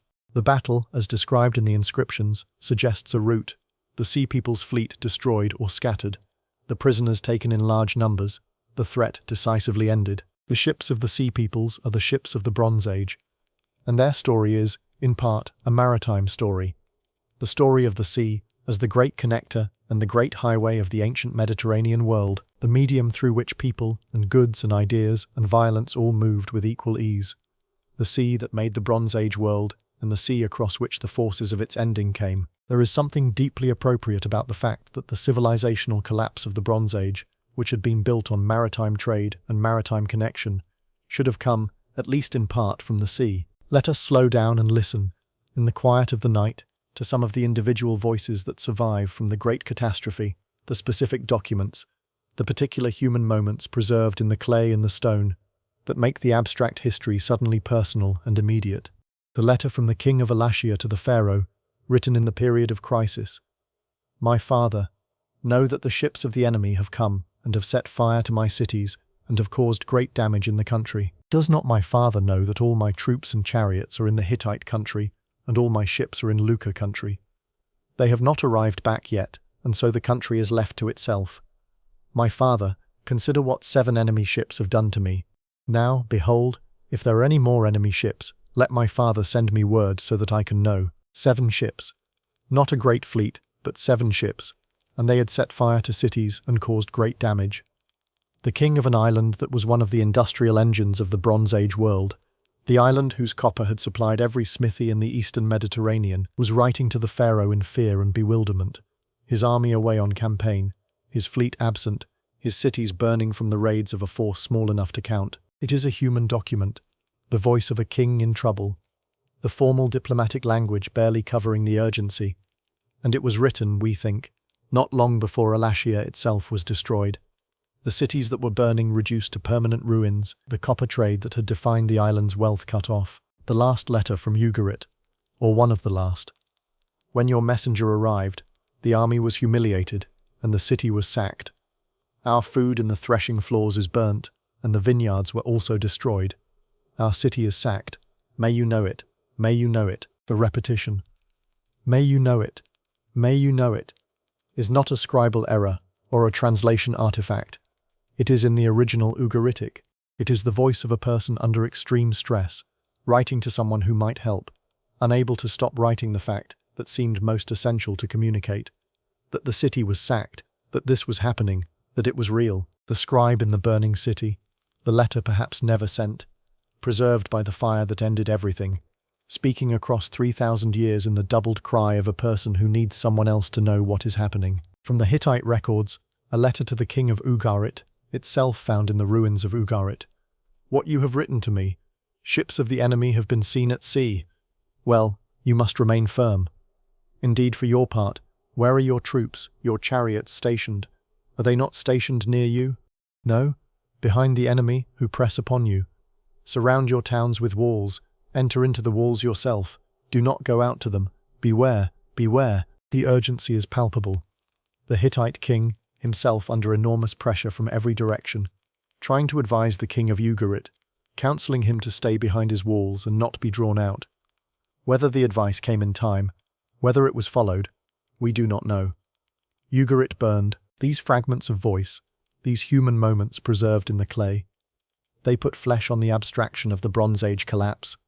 They remind us that the great catastrophe was experienced by real people in real time, that behind every destruction layer there were humans who felt afraid and ran, or stayed and fought, who wrote desperate letters and waited for help that did not come, who watched their cities burn and wondered how this had happened to a world that had seemed, for so long, so stable, so prosperous, so permanent. The Sea Peoples, in the Medinet Habu reliefs, are identified partly by their distinctive headgear, the peliset, and several allied groups wearing what has been described as a feathered headdress, a band around the head from which vertical elements rise, possibly actual feathers, or possibly a rigid helmet designed to mimic the appearance of feathers. This distinctive headgear, so clear in the Egyptian reliefs, so consistently depicted across multiple scenes, has been one of the clues that scholars have used to trace the Sea People's possible origins. Similar headdresses appear in Aegean art, on the figures depicted in Mycenaean art, and in the art of the Aegean Islands, on warriors shown on certain Bronze Age vessels, in certain artistic traditions that connect the Aegean world to the Anatolian coast and the Eastern Mediterranean. The similarities are not perfect, not definitive, but they add to the cumulative body of evidence pointing toward Aegean connections for at least some of the Sea Peoples groups. What is most striking about this particular piece of evidence is what it implies about the Sea People's self-presentation, that they cared about their appearance, that they had a distinctive visual identity that they maintained even in the middle of the great migrations and the great battles, that the feathered headdress was something worth keeping, something that marked them as who they were even in a foreign land, fighting a foreign enemy. The headgear was an identity marker, a sign of belonging to a particular people or tradition or warrior culture, and the fact that the Egyptians recorded it so faithfully suggests that it was unmistakable, that the Peliset and their allies were visually distinctive in a way that the Egyptians noticed and depicted. This attention to distinctive identity, to the marks that made different groups within the larger coalition different from one another, the feathered helmets and the horned helmets, and the different shield shapes and the different weapons, suggests that the Sea Peoples were not a uniform mass, but a genuine coalition of distinct peoples who maintained their individual identities even while acting together in the great movement. The Peliset were not the Shardana, were not the Checker, even if they travelled and fought together. The coalition was a coalition, not a single people, and it was made up of groups with their own histories and their own material cultures and their own ways of presenting themselves to the world, all temporarily gathered by the great movement that was reshaping the ancient Mediterranean. This diversity within the coalition is one of the things that makes the Sea Peoples so difficult to study and so fascinating to think about. The fact that behind the collective noun Sea Peoples were multiple distinct groups with multiple distinct origins and multiple distinct futures, some of whom left clear traces in the archaeological record, and some of whom vanished without obvious successors, the great coalition dissolving, after the Egyptian battles, into the various communities that would settle the eastern Mediterranean and become the peoples of the Iron Age. The Philistines brought their gods with them from wherever they came, and the names of those gods are preserved in the Hebrew Bible, which recorded them partly as objects of horror and condemnation, the foreign gods of the enemies of Israel, the abominations that Israel was forbidden to worship. But the names themselves, stripped of the theological condemnation, tell us something about the Philistines' religious heritage. Dagon was the chief god of the Philistines, a deity whose name appears also in Ugaritic texts as a major deity of the Canaanite world, which suggests either that the Philistines adopted the major deity of the Canaanite coast when they settled there, which would be consistent with the pattern of cultural adaptation we see in the archaeology, or that Dagon was already known to the Peliset before they arrived, which would suggest some pre-existing contact between the Aegean world and the Levantine religious tradition. The Temple of Dagon at Ashdod and Gaza appears in the biblical narrative as the setting for several dramatic stories. It is in the Temple of Dagon at Gaza that the blinded Samson, tied between the pillars, pulls down the building and kills more Philistines in his death than he had killed in his life.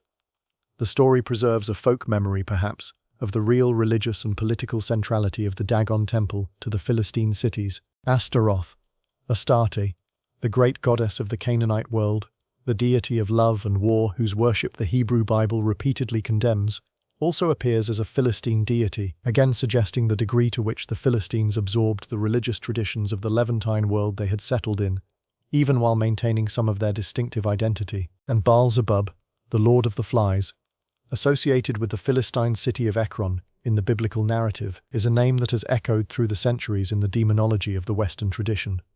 Transformed from a Philistine deity into one of the chief demons of Jewish and Christian tradition, the name eventually becoming Beelzebub, a prince of hell. The archaeology has added something to what the Bible preserves.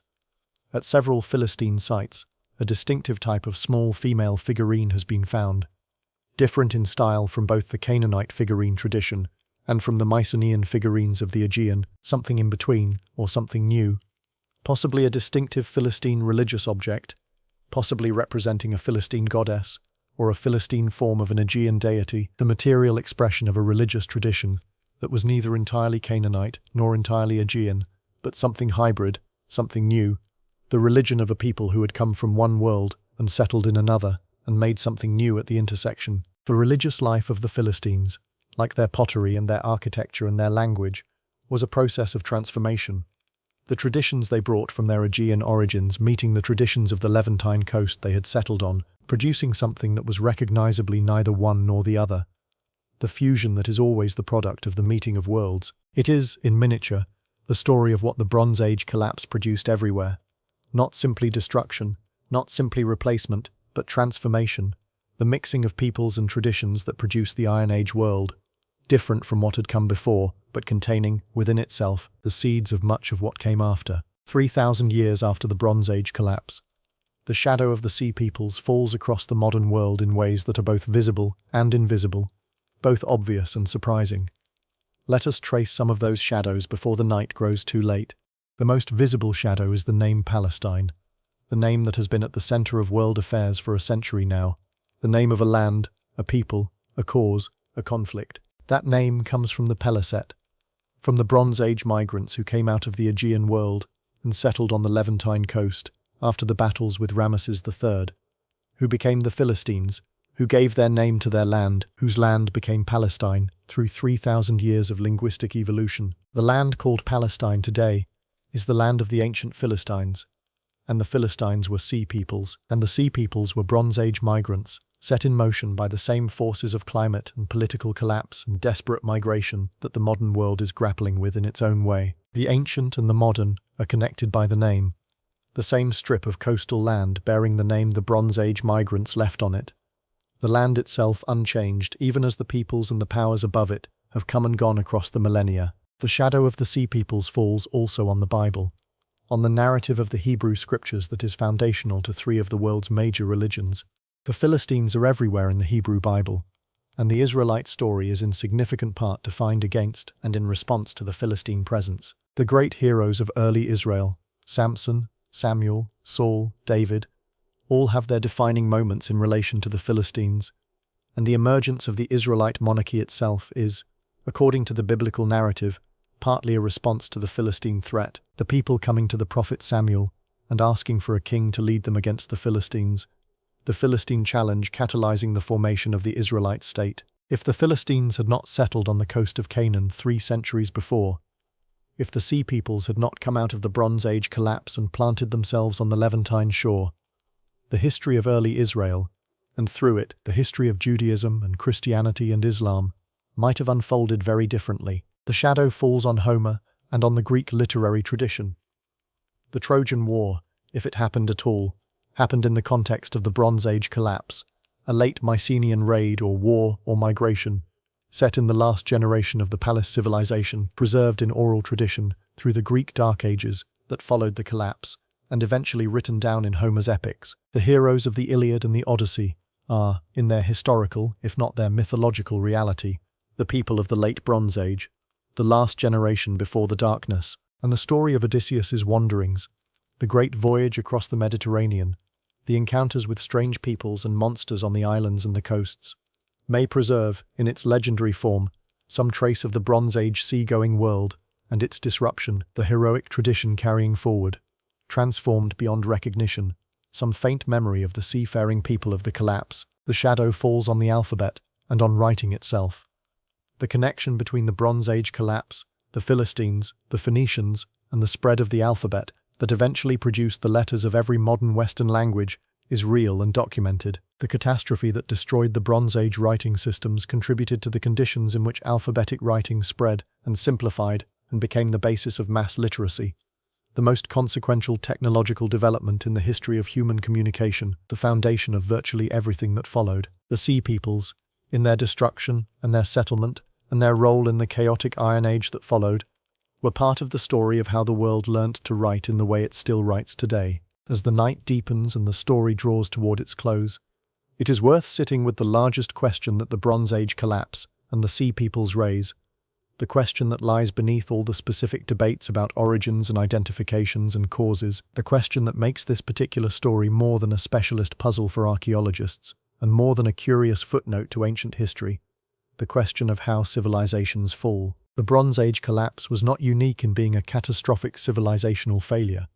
History is full of them. The fall of Rome, the collapse of the classic Maya, the end of the Indus Valley civilization, the dissolution of the Han dynasty, but the Bronze Age collapse is remarkable in its scope.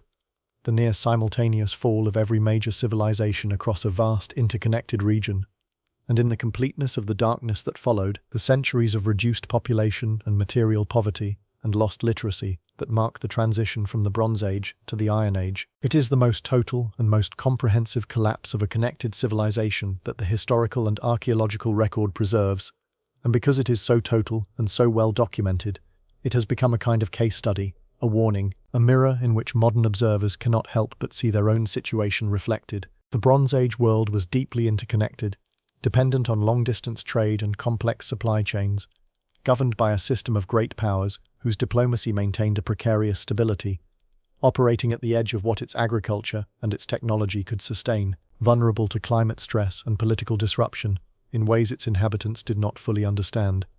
Sound familiar? The ancient world and the modern world are obviously different in 1,000 ways, and the comparison should not be pushed too far. The modern global economy is orders of magnitude more complex and more resilient, in some ways, than the Bronze Age trade network. But the structure of the problem, a complex, highly interconnected system under multiple simultaneous stresses, with no central authority capable of coordinating a collective response, is recognizable across the 3 millennia that separate the burning of Ugarit from our own time. The Bronze Age world did not know it was going to collapse. The people who wrote those desperate letters from the burning cities, the king of Alatia counting the 7 ships, the Ugaritic scribe repeating, "May you know it, may you know it," did not have the perspective of historians looking backward, did not know that they were living through the end of an age. They experienced it as a crisis, an emergency, a terrible and overwhelming present tense, not as the last chapter of a civilization. The collapse was invisible from inside until it was total, the normal world ending, not with a clear announcement, but with a succession of disasters, each one comprehensible in isolation, the whole pattern only visible in retrospect. That invisibility from inside, the difficulty of seeing civilizational collapse while you are living through it, is perhaps the deepest lesson of the Bronze Age catastrophe.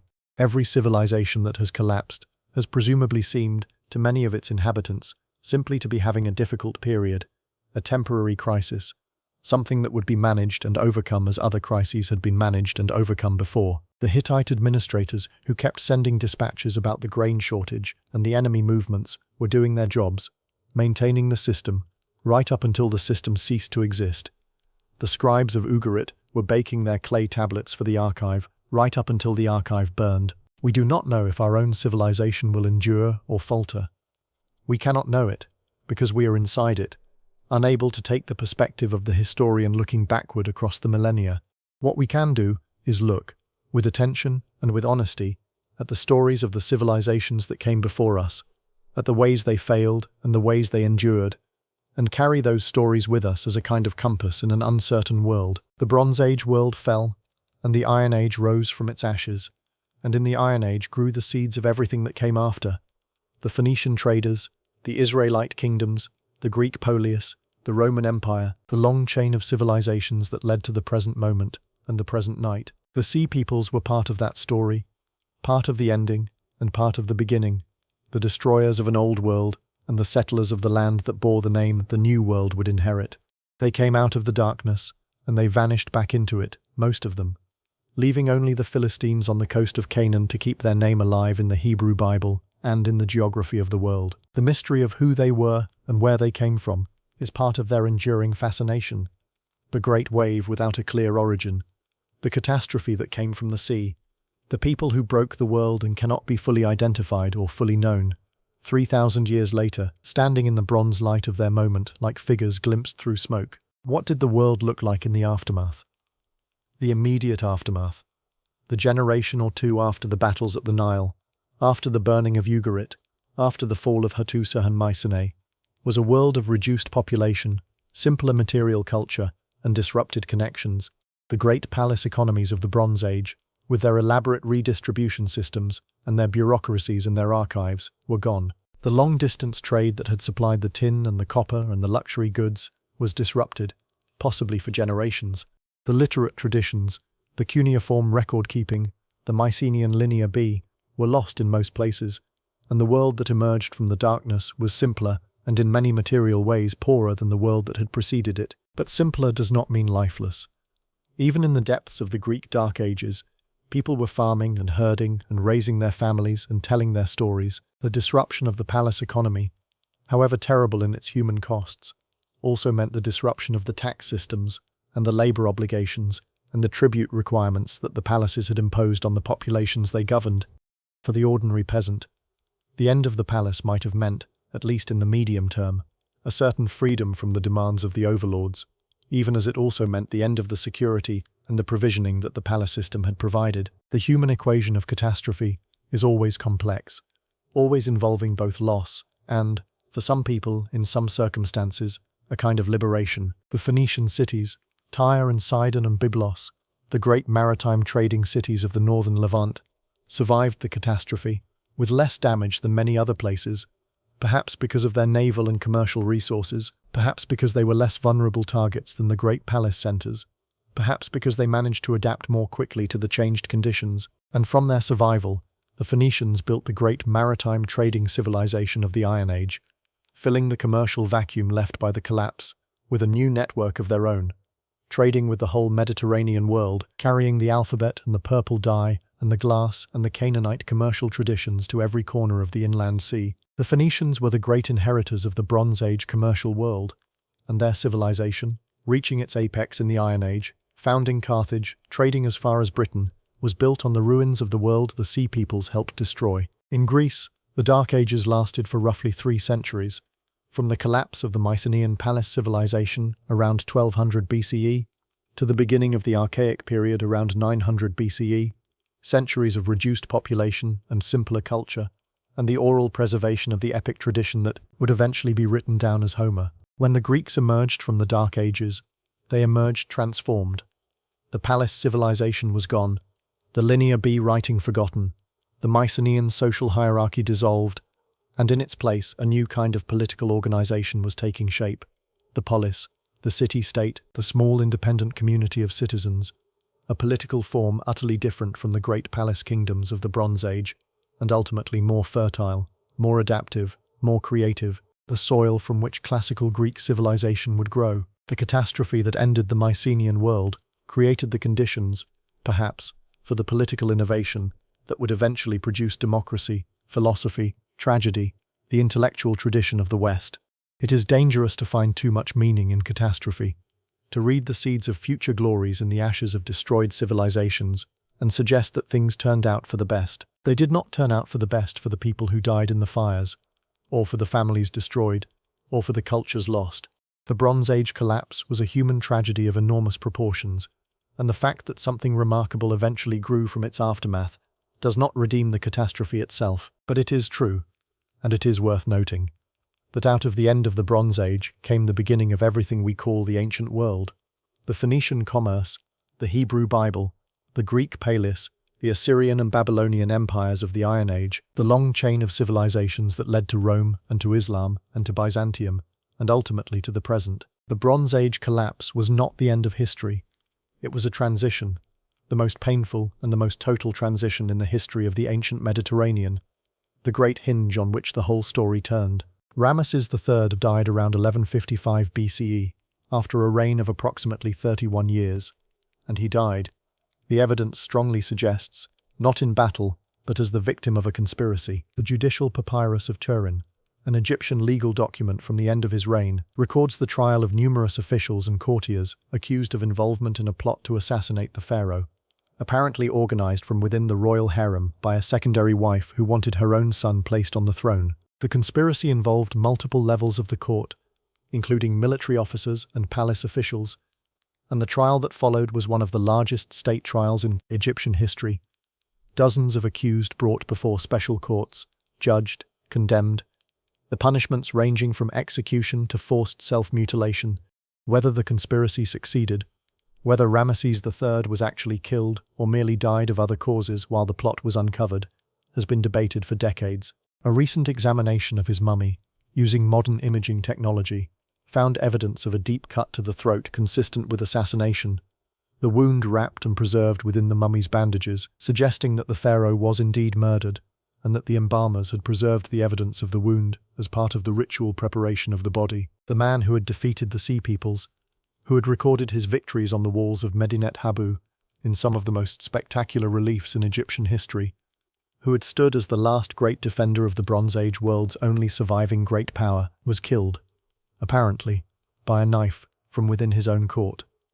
There is something deeply poignant about this ending. The great pharaoh who had held the line against the wave from the sea, who had turned back at the mouths of the Nile the force that had burned Ugarit and shattered the Hittites and ended the Bronze Age world to his north and east, was undone not by the enemy he had defeated in open battle, but by the conspiracy of people who should have been his servants and his protectors. The Bronze Age world had many endings, and this was one of the smaller ones, the death of a pharaoh by his own courtiers, but it stands as a kind of coda, a reminder that the great external catastrophe of the Sea Peoples and the collapse was only one of the forces that were eroding the old world, that the internal dynamics of the great civilizations, the succession crises, the court politics, the corruption and the betrayal, were as much a part of the end as the external violence. The pharaohs who followed Ramesses III were, with a few exceptions, weaker rulers presiding over a weaker Egypt, the country contracting, the empire in Canaan and Nubia gradually slipping away,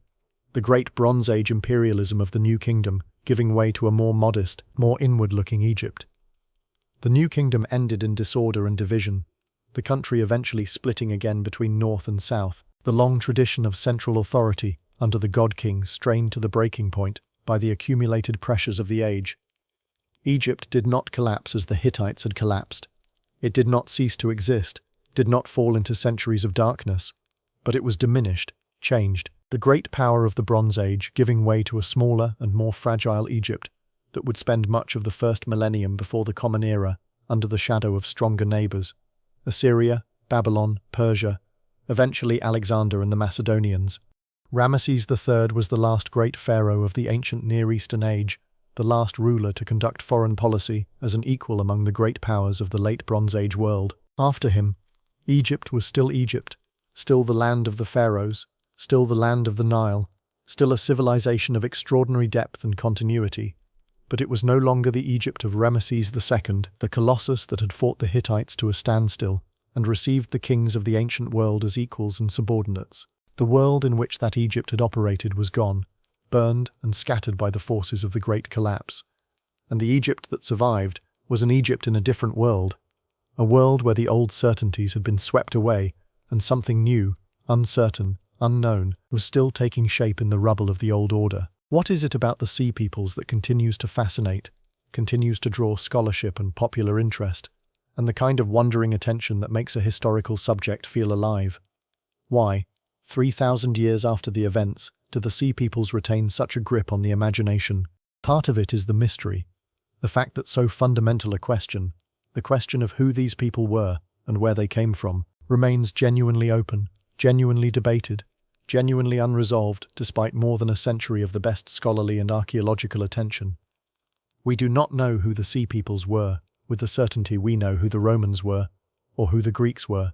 They remain, to a significant degree, enigmatic, and the human mind is fascinated by the enigmatic in proportion to its importance. Part of it is the scale, the fact that these people played a role in one of the greatest catastrophes in the history of civilization, the fall of the Bronze Age world, the end of an interconnected system of civilizations that had been building for 1,000 years.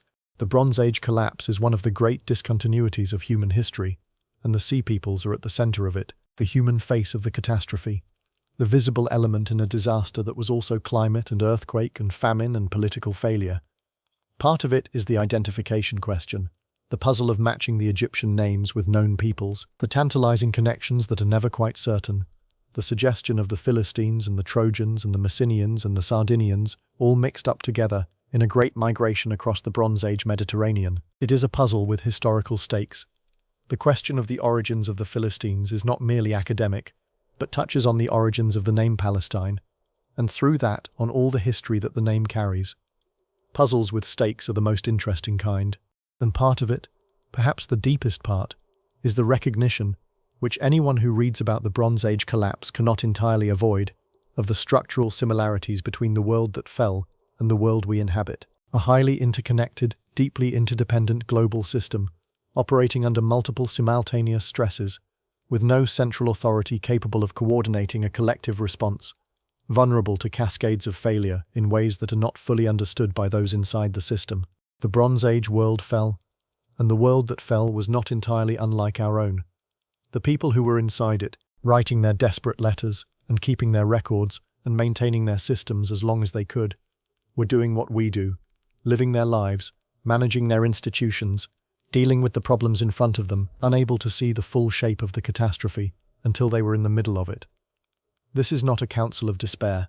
The Bronze Age collapsed, and the Iron Age came, and out of the Iron Age came eventually the world we inhabit, richer in almost every measurable way than the Bronze Age world, with a literacy more widespread, and a material culture more abundant, and a population more numerous, and a set of intellectual and scientific tools more powerful than anything the Bronze Age could imagine. The catastrophe was real and terrible, and it was also a transition, the most painful kind of transition, but a transition nonetheless, from one form of the human story to the next. The Sea Peoples, whoever they were, wherever they came from, were part of that transition. They were its most visible human face, the people who appeared on the stone walls of the Egyptian temples with their feathered headdresses and their long swords and their sailing ships, the people who burned the cities and fought the Pharaoh and settled the coast of Canaan, and gave their name to the land that still bears it 3,000 years later. They were destroyers and refugees and settlers and warriors and migrants, all at once, as people in catastrophic times always are.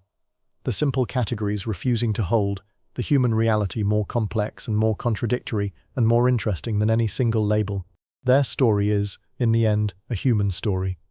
The story of people in motion through a breaking world, seeking somewhere to survive, carrying their children and their gods and their pottery traditions and their distinctive helmets and their skills with ships and swords, arriving at the edge of a civilization that had ruled the world, and finding it, for once, unable to absorb them or turn them back. The world broke.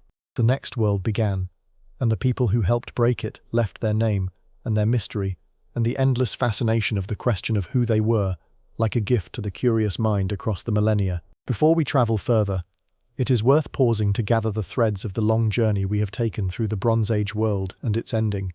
We began on the ancient Mediterranean, on a summer evening in the last years of the Bronze Age, imagining a galley on the blue water heading toward the harbour of Ugarit, the great trading city on the Syrian coast that did not know it was living in its last generation. We have followed the whole story from there, the structure of the Bronze Age world, the web of trade and diplomacy that connected Egypt to the Hittites, to Mycenae, to Ugarit, to Cyprus, to the Aegean Islands, the early appearances of the Sea Peoples as raiders and mercenaries at the edges of that world, the great catastrophe of the late 13th century, the drought and the disruption and the cascade of failures that broke the Bronze Age system, the specific names on the Egyptian stone, the Peliset and the Shardana and the others, the desperate letters from the burning cities, the great naval battle at the mouths of the Nile, the one moment the wave was turned, the settlement of the Philistines on the Levantine coast, and everything that followed from that settlement, the Philistine conflict with early Israel, the biblical narratives, the spread of the alphabet, the Phoenician commerce, the Greek Dark Ages and their aftermath, the slow growth of the Iron Age world from the ruins of the Bronze.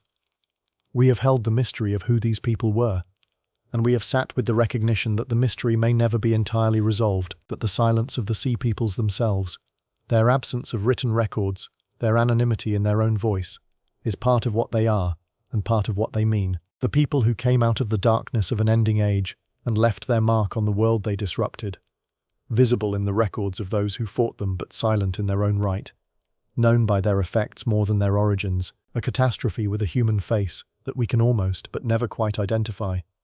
And so the great panorama draws back into the long perspective of history, the palaces going quiet, the trade ships furling their sails on the imagined sea, the reliefs of Medinet Habu standing patient in the sandstone. The ancient Mediterranean lies still and blue beneath the same stars that have wheeled above it for 3,000 years since the events we have travelled through, the same water, the same islands, the same constellations turning over the same sea, the long human drama played out on its shores still unfinished, still continuing, the chain of civilizations that began in the Bronze Age, passed through the catastrophe of the collapse, and emerged into the Iron Age, grew through the classical world and all the ages after, and reaches forward still into the present moment. The Sea Peoples came, and the Bronze Age ended, and the world went dark, and then, slowly, painfully, remarkably, the world grew light again, different, and in many ways richer, carrying within it the seeds of much that followed: the alphabet, the pottery traditions, the epic memory, the great chain of inheritance connecting the feathered helmeted warriors at the Nile Delta to the very records in which their story survives.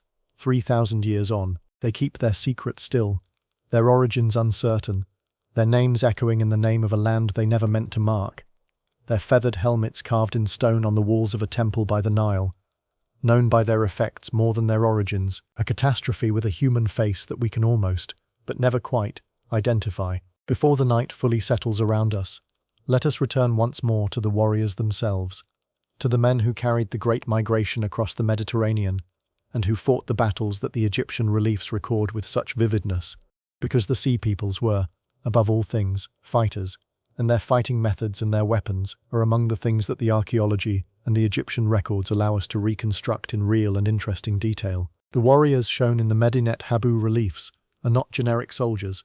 They are depicted with a specificity that suggests first-hand observation, or at least detailed reports. Their weapons identifiable, their armor distinguishable from that of their neighbors, their fighting style visible in the poses and groupings of the carved scene. And what the reliefs show is a warrior tradition, both connected to and distinct from the great Bronze Age military traditions that preceded them. The long, straight sword is perhaps the most distinctive paliset weapon, a slashing weapon, designed for the kind of close-quarters combat that a charge of warriors in formation would produce. This is not the Egyptian kepesh, the curved sickle sword that Egyptian warriors carried. It is a straight-bladed weapon, closer to the long swords of the Aegean and the Western Mediterranean. The connection to the Aegean world is, again, suggested. The long, straight sword was characteristic of the later Mycenaean warrior tradition, the weapon of the warriors who appear in the Mycenaean shaft graves and in the Linear B inventories of the palace armories. If the paliset came from the Aegean, they brought their swords with them, and those swords were effective enough against the Egyptian military that the pharaoh's reliefs note them specifically. The spear and the javelin were also central weapons, the primary weapons of a warrior culture that fought on foot, that closed with the enemy rather than shooting from a distance. The sea peoples, in the Egyptian reliefs, are shown with spears and javelins alongside their swords, the combination that a well-armed foot soldier of the period would carry. Against the Egyptian chariot forces and the Egyptian archers, the sea people's infantry had to close the distance quickly to be effective, and the combination of javelin throws at range, followed by a charge with the long sword, was the obvious tactical solution. The round shield, distinctive and visible in the reliefs, is another marker that separates the paliset and some of their allied groups from the other peoples they encountered.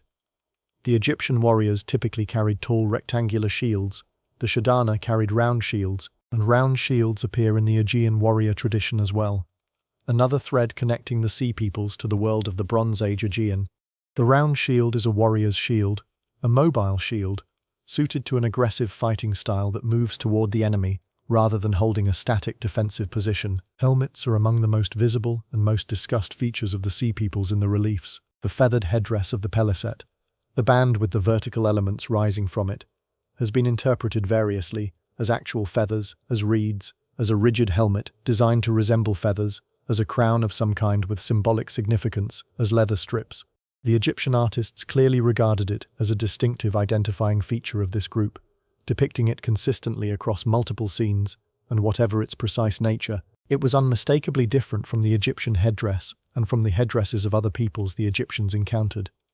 The Shardana wore their characteristic horned helmets, a rounded cap with a projection rising from the center, flanked by two horns, a helmet type that appears in various forms across the Bronze Age Mediterranean and that has been found in actual archaeological examples in Sardinia and elsewhere. The Cheka and other groups had their own distinctive headgear. This variety of headgear within a single coalition tells us something important. The sea peoples were not uniformed soldiers in the modern sense, not an army that dressed its troops identically and erased individual group identity in the service of military standardization. They were a coalition of peoples who maintained their distinctive visual identities, even while fighting together. The different groups identifiable by their headgear and their equipment, the whole forming a diverse and recognizable assemblage that the Egyptian artists, with the precise eye that Egyptian art always brought to the documentation of the foreign, captured in remarkable detail. The ox carts in the reliefs are perhaps as important as the weapons, shown alongside the warriors, carrying women and children and household goods. The carts are the evidence that this was a migration, not merely a raid, that behind the fighting men came whole communities, peoples on the move with everything they owned, seeking not just plunder, but land, not just wealth, but a place to settle, a place to live. This is the distinction that makes the Sea Peoples something more than a military phenomenon.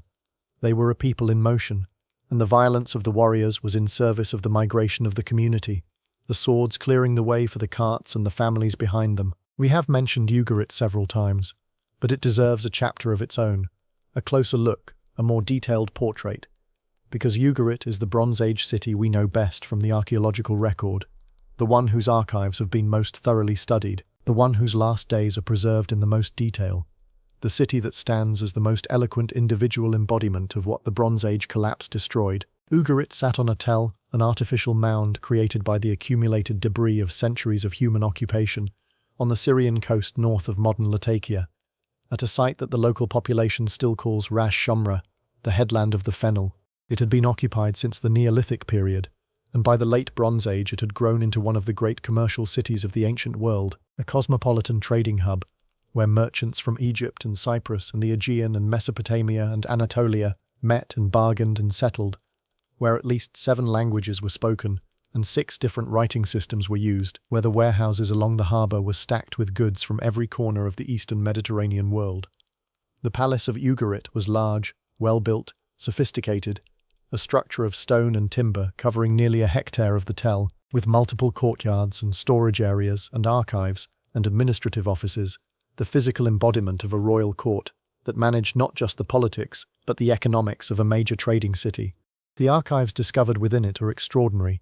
Thousands of clay tablets in cuneiform, written in Ugaritic and Akkadian and Hittite and Hurrian and Cypro-Minoan and Egyptian, the multilingual record of a city that operated simultaneously in the cultural frameworks of half a dozen civilizations. Among the tablets are commercial contracts and legal documents and diplomatic correspondence and mythological texts and administrative lists and personal letters, the full range of a literate civilization's written life, preserved by the fire that ended it. The mythological texts from Ugarit are among the most significant discoveries in the study of ancient religion.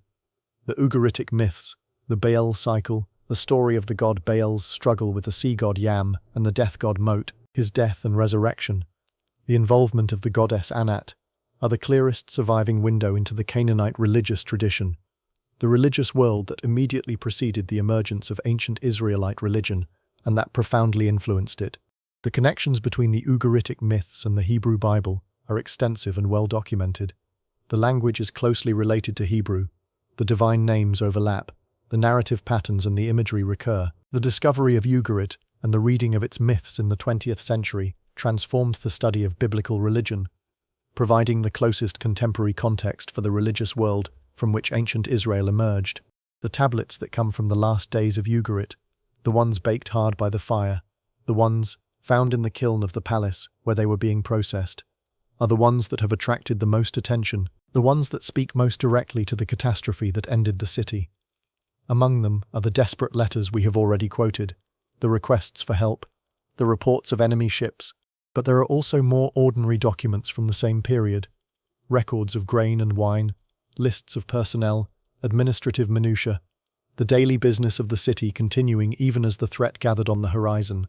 The palace bureaucracy kept functioning until it could not function anymore. The scribes kept writing until the palace burned, the ordinary business of administration continuing right up to the moment of catastrophe. There is something deeply human in this, the persistence of routine in the face of disaster, the continuation of the ordinary until the extraordinary makes it impossible.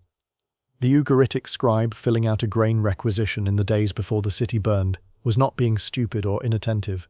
He was doing his job, maintaining the systems that kept the city running, probably hoping that the crisis would pass as crises had passed before, that the ships on the horizon would be seen off, that the help requested in the other letters would arrive.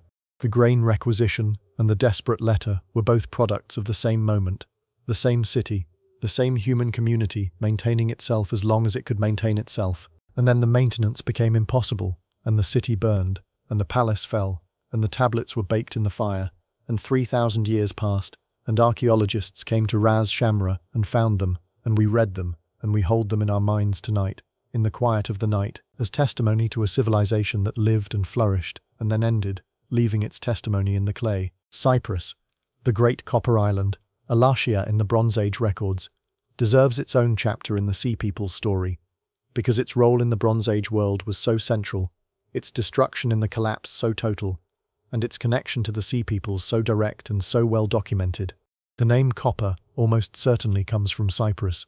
The Latin word cuprum, copper, is simply the metal of Cyprus, the island's name becoming the metal's name, because for centuries Cyprus was the primary source of the copper on which the whole Bronze Age economy ran.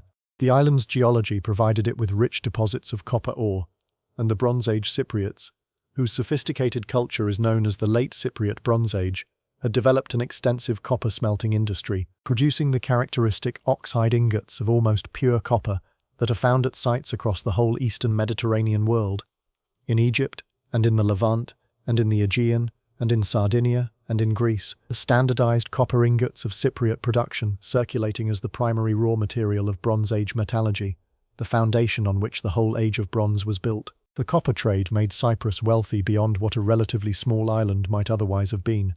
Wealthy enough to build sophisticated cities, wealthy enough to participate in the grand diplomatic correspondence of the great powers, wealthy enough to develop its own writing system, the Cypro-Minoan script, still undeciphered, wealthy enough to be worth raiding and worth conquering, and it made Cyprus a target. The island that controlled the supply of the primary ingredient of Bronze Age weapons and tools was an obvious strategic prize for any force seeking to disrupt the Bronze Age order. The destruction of Cyprus in the late 13th and early 12th centuries before the Common Era was severe and widespread. Nkomi, the great copper-working city of the eastern coast, was destroyed and rebuilt multiple times in this period, the destruction layers showing fire and violence, the rebuilding showing changes in material culture that suggest new populations arriving alongside or replacing the old. Kishan, on the southern coast, was destroyed. Ugarit's own trading partner and closest sea neighbour, the port of Ras ibn Hani, just north of Ugarit, was burned. The whole system of Cypriot copper production and trade was disrupted.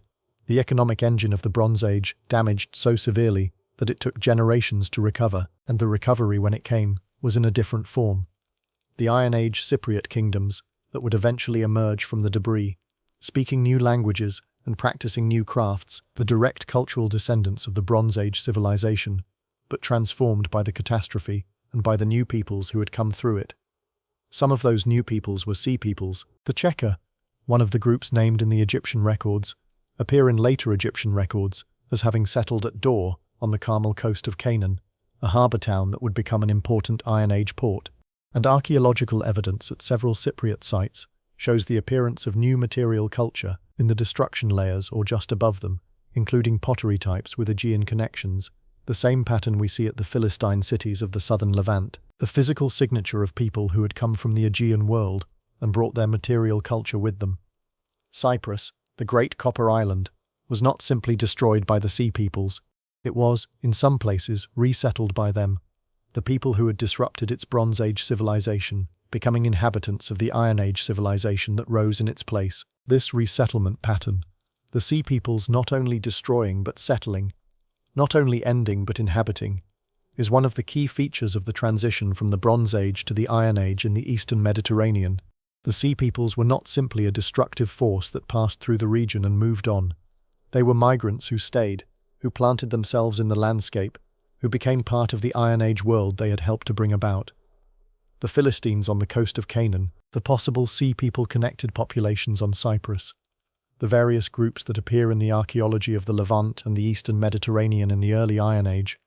These are the settled descendants of the Great Migration, the people who had come from somewhere in the Aegean or the western Mediterranean or the Anatolian coast, and who, after all the violence of the crossing, found a place to stop and begin again. The Hittite Empire, at its height one of the great powers of the Bronze Age world, the state that had fought Egypt to a standstill at Kadesh and concluded the world's first known peace treaty, vanished in the collapse so completely that the very existence of the Hittites was unknown to the modern world until the 19th century CE. For 3,000 years, the empire that had ruled most of Anatolia and challenged Egypt for dominance of the eastern Mediterranean was forgotten, its name surviving only in a handful of biblical references to the Hittites as one of the peoples of Canaan, references that scholars had long assumed referred to a minor tribal group rather than one of the great empires of the ancient world. The rediscovery of the Hittites came through archaeology. The excavation of a site in central Anatolia called Bogazko, the modern Turkish name for what was once Hattusa, the Hittite capital, where the clay tablet archive of the Hittite kings had survived under the rubble of the fallen city for 3 millennia. The archive, tens of thousands of tablets, written in cuneiform in the Hittite language, and in Akkadian, and in several other languages, revealed a sophisticated civilization, a state of great complexity and power, a culture with its own mythology, and its own legal tradition, and its own diplomatic correspondence with the great powers of the age. The Hittites, suddenly, were real and important, and enormously significant for the understanding of the Bronze Age world. What the Hittite archive tells us about the end of their empire is frustratingly fragmentary. The records simply stop. There is no account of the fall, no final battle described, no king's last proclamation. The last known Hittite king, Suppiluliuma Tut, appears in the records conducting military operations in the Aegean and on Cyprus, apparently fighting the sea peoples, or forces connected with them, apparently trying to maintain Hittite control over the sea lanes that were coming under pressure from the Great Migration. And then there is nothing. The records end, and the city burned, and the empire that had been one of the great powers of the world for nearly 4 centuries ceased to exist without leaving a record of its ending. The archaeology of Hattusa tells us something about the manner of the ending. The city was destroyed. There is fire in the destruction layers, and the evidence of systematic looting or removal of valuables before the fire, suggesting that the population may have left in advance of the final destruction, taking what they could carry. The temples and the royal district show the most severe destruction, the residential areas less so. Whether the city was destroyed by the sea peoples directly, or by the Kaskians who had always raided the Hittite northern frontier, or by internal disorder, or by some combination of these forces, cannot be determined from the current evidence, but the speed and the completeness of the collapse, the largest empire in the western half of the Bronze Age world gone within a generation, suggests that whatever happened was overwhelming, too large and too fast for the Hittite state apparatus to manage. The Hittites did not entirely disappear.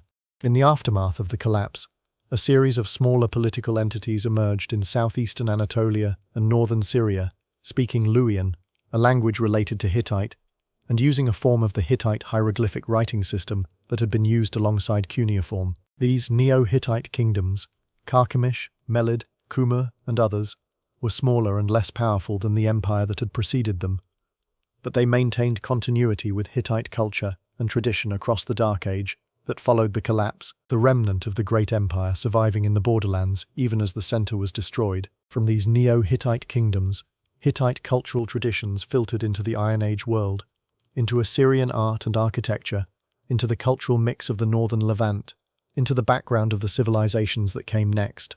The Hittite collapse is in some ways the most dramatic single element of the Bronze Age catastrophe, the disappearance of an entire great empire, so complete that its very existence was forgotten for 3,000 years. It stands as the most extreme example of the fragility of complex civilizations, the reminder that even the most powerful states can vanish, can be erased from living memory, can become nothing more than a name in someone else's text and a rubbish heap under the Anatolian soil, waiting for the archaeologist, who will eventually come to ask the questions that reconstruct the vanished world. We have mentioned the Mycenaean collapse, the fall of the palace civilization of Bronze Age Greece, several times, and it is worth dwelling on it more fully because the Mycenaean collapse is both a probable component of the Sea People's story and the context in which the greatest literary legacy of the Bronze Age was born, the epic tradition of Homer.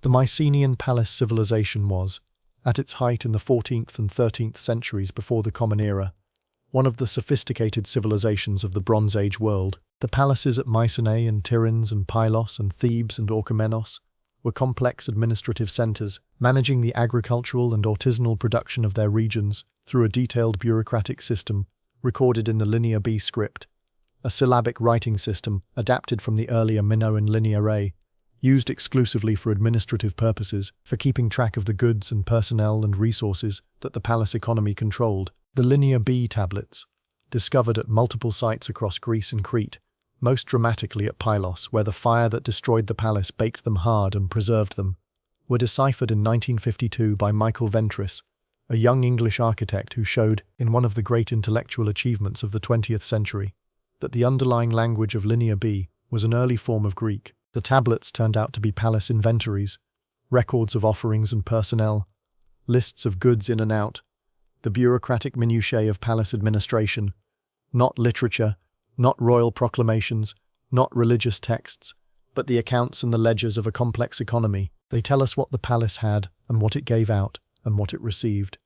They tell us the names of the officials and the workers and the gods. They tell us, indirectly, something about the structure of the society that produced them. And they tell us, in some of the last tablets from Pylos, that the palace knew something was coming. The tablets from the final phase of the palace record emergency measures, oarsmen being mobilized and sent to coastal watchposts, bronze being collected from the sanctuaries to be made into weapons, emergency rations being distributed. The palace was preparing for an attack, organizing its defense, mobilizing its resources. The attack came anyway, and the palace burned, and the tablets that recorded the preparations for defense were preserved by the fire that the defense failed to prevent. After the destruction of the Mycenaean palaces, the civilization that had produced them did not simply continue. The palace economy collapsed. The elaborate redistribution system, the centralized administration, the specialization of labor and production that the palace had coordinated, all of it ceased when the palace ceased. Population declined sharply. The evidence from the archaeology of the early Greek Dark Ages shows a dramatic reduction in the number and size of settlements, a simplification of material culture, a loss of long-distance trade connections. The linear B writing was forgotten. The art of the Mycenaean palatial period, the elaborate fresco painting, the sophisticated goldwork, the carved ivories, disappeared. The Greeks of the Dark Ages were materially poorer and culturally simpler than the Mycenaeans who had preceded them, but the oral tradition survived.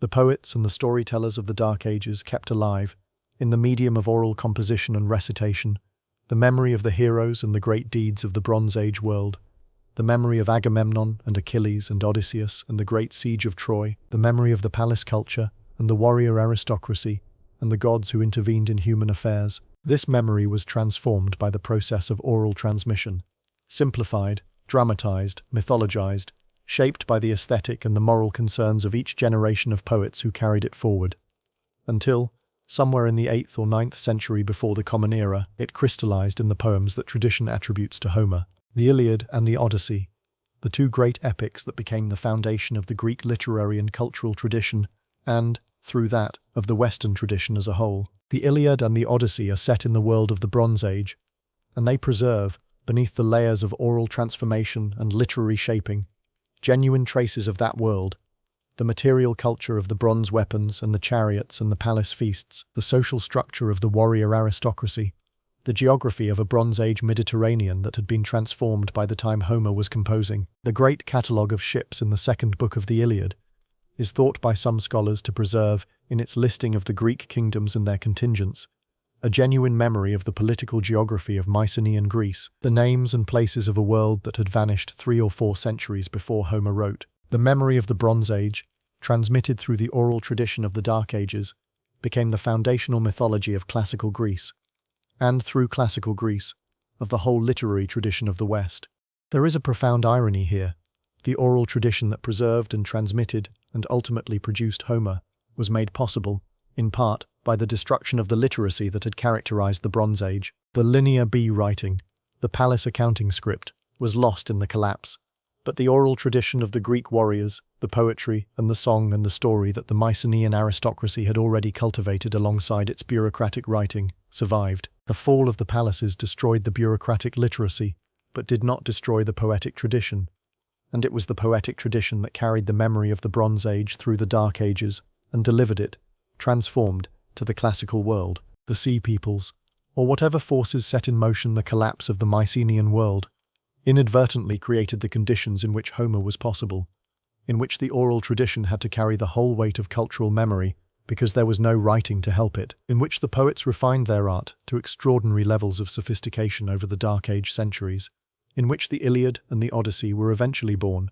The catastrophe and the greatest literary achievement of the ancient world are connected, the darkness and the beauty intertwined, the loss and the creation inseparable. Archaeology is patient in a way that history cannot be. History moves fast, events following events, decisions producing consequences, the world changing in the time it takes to turn a page.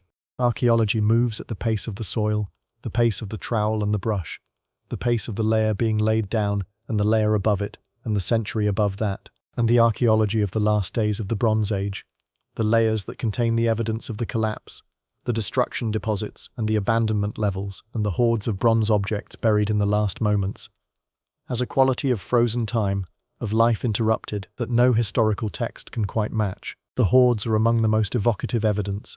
At sites across the late Bronze Age Mediterranean, in the layers corresponding to the period of the collapse, archaeologists find hordes, collections of bronze objects, tools, weapons, ingots, jewelry, buried in pits or hidden in walls or stored in vessels, clearly the possessions of someone who hid them in a moment of crisis and never came back to retrieve them. The person who buried the hoard intended to return. They were concealing their wealth against the danger, keeping it safe until the crisis passed. They did not return.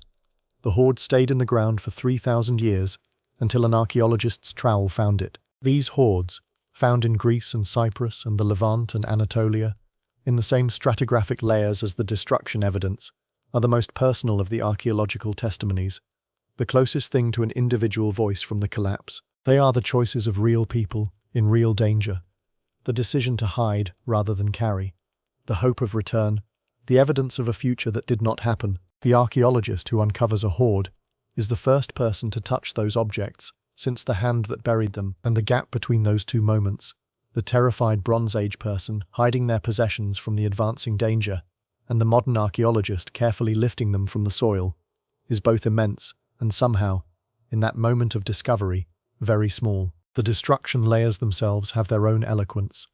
Fire, in the archaeological record, is not uniform. The character of a destruction by fire, whether it burned slowly or fast, from the inside or from without, whether there was evidence of looting before or after, whether the people had time to flee or were caught in the building, can sometimes be read from the archaeology with remarkable precision. At some sites, the evidence suggests a rapid and overwhelming destruction. The people caught in the building, the objects still in their places, the scene frozen at the moment of catastrophe. At others, the evidence suggests a more gradual abandonment, the valuable objects gone, the building systematically stripped of its useful contents, the final burning of an already empty shell. At Pylos, the evidence is of a rapid and overwhelming destruction, the objects in their places, the fire intense and fast, the palace not stripped but consumed. At Ugarit, there is evidence of both abandonment and destruction, some areas showing the systematic removal of valuables, others showing the sudden violence of an unexpected attack. The variation between sites is part of the evidence that the collapse was not a single event with a single cause, but a complex process with local variations, the general catastrophe playing out differently in different places depending on local circumstances and local responses. The bodies found in some destruction layers are the most immediate testimony of all. At several sites from this period, human remains have been found in the destruction layers, people who did not escape, who died in the collapse or the fire or the violence. At Lachish in Canaan, a pit containing more than 1,000 skulls was found below the destruction layer corresponding to the collapse period. The victims of a massacre perhaps, or the accumulated dead of a siege, the evidence of a violence so extreme that it produced a killing on a scale that left 1,000 skulls in a pit. At other sites, individual skeletons have been found in postures suggesting they died in the violence, or in the fire, or while trying to flee. The individual human tragedies that compose the larger catastrophe. Each body, the story of a specific life ended in a specific moment of violence or disaster. These are not abstractions. These were people. People who woke up that morning, expecting their ordinary day, who had their ordinary concerns and their ordinary relationships and their ordinary work, and for whom the catastrophe was not a historical event but a present terror, immediate and personal and final. The archaeology of the collapse is, in the end, the archaeology of human beings in extremity, and it demands from us, from anyone who engages with it seriously, a kind of attention and a kind of respect for the human reality that the historical narrative can too easily skim past. The world that emerged from the collapse of the Bronze Age in the Levant, in Canaan and Syria and the coast, was a different world, a more fragmented and more competitive world.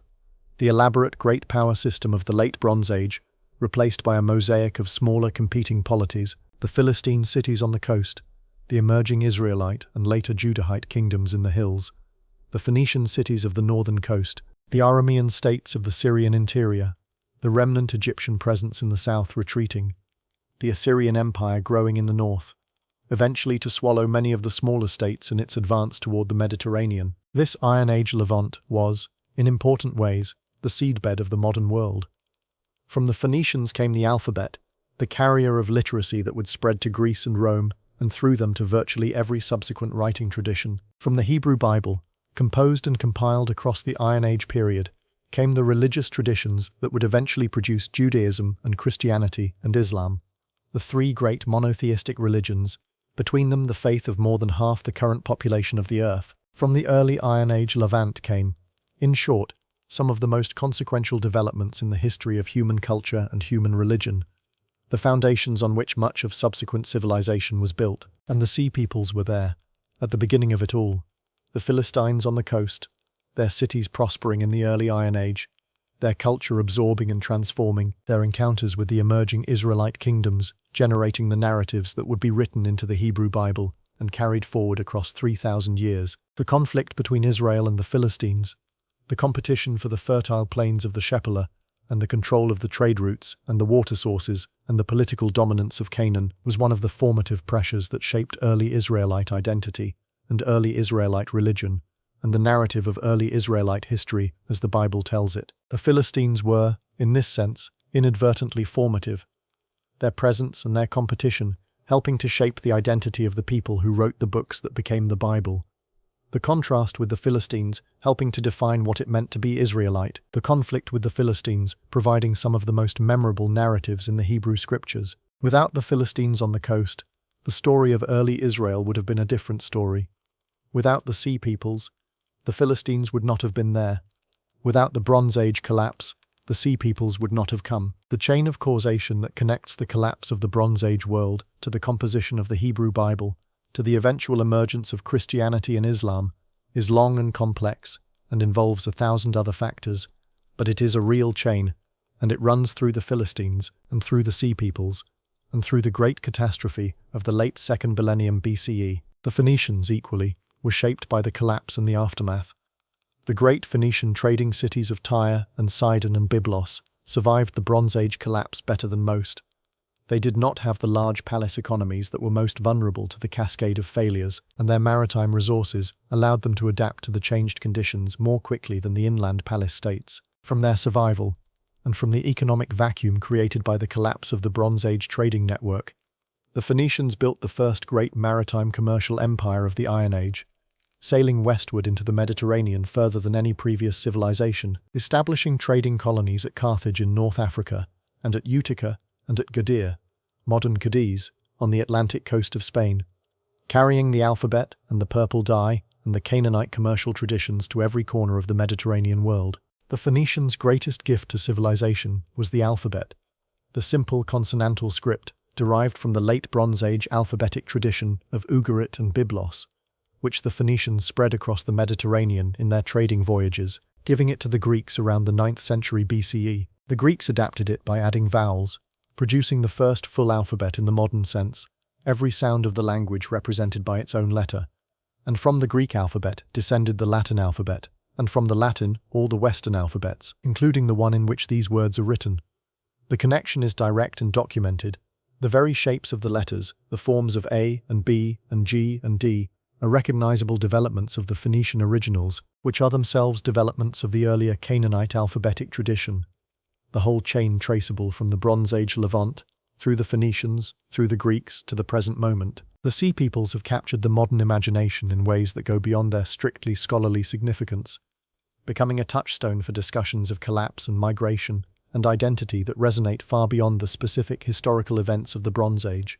They appear in popular culture, in fiction, in documentary films, in the arguments of people who find in them an analogy for contemporary anxieties about migration and civilizational change, and they deserve a moment of reflection in this final part of our journey.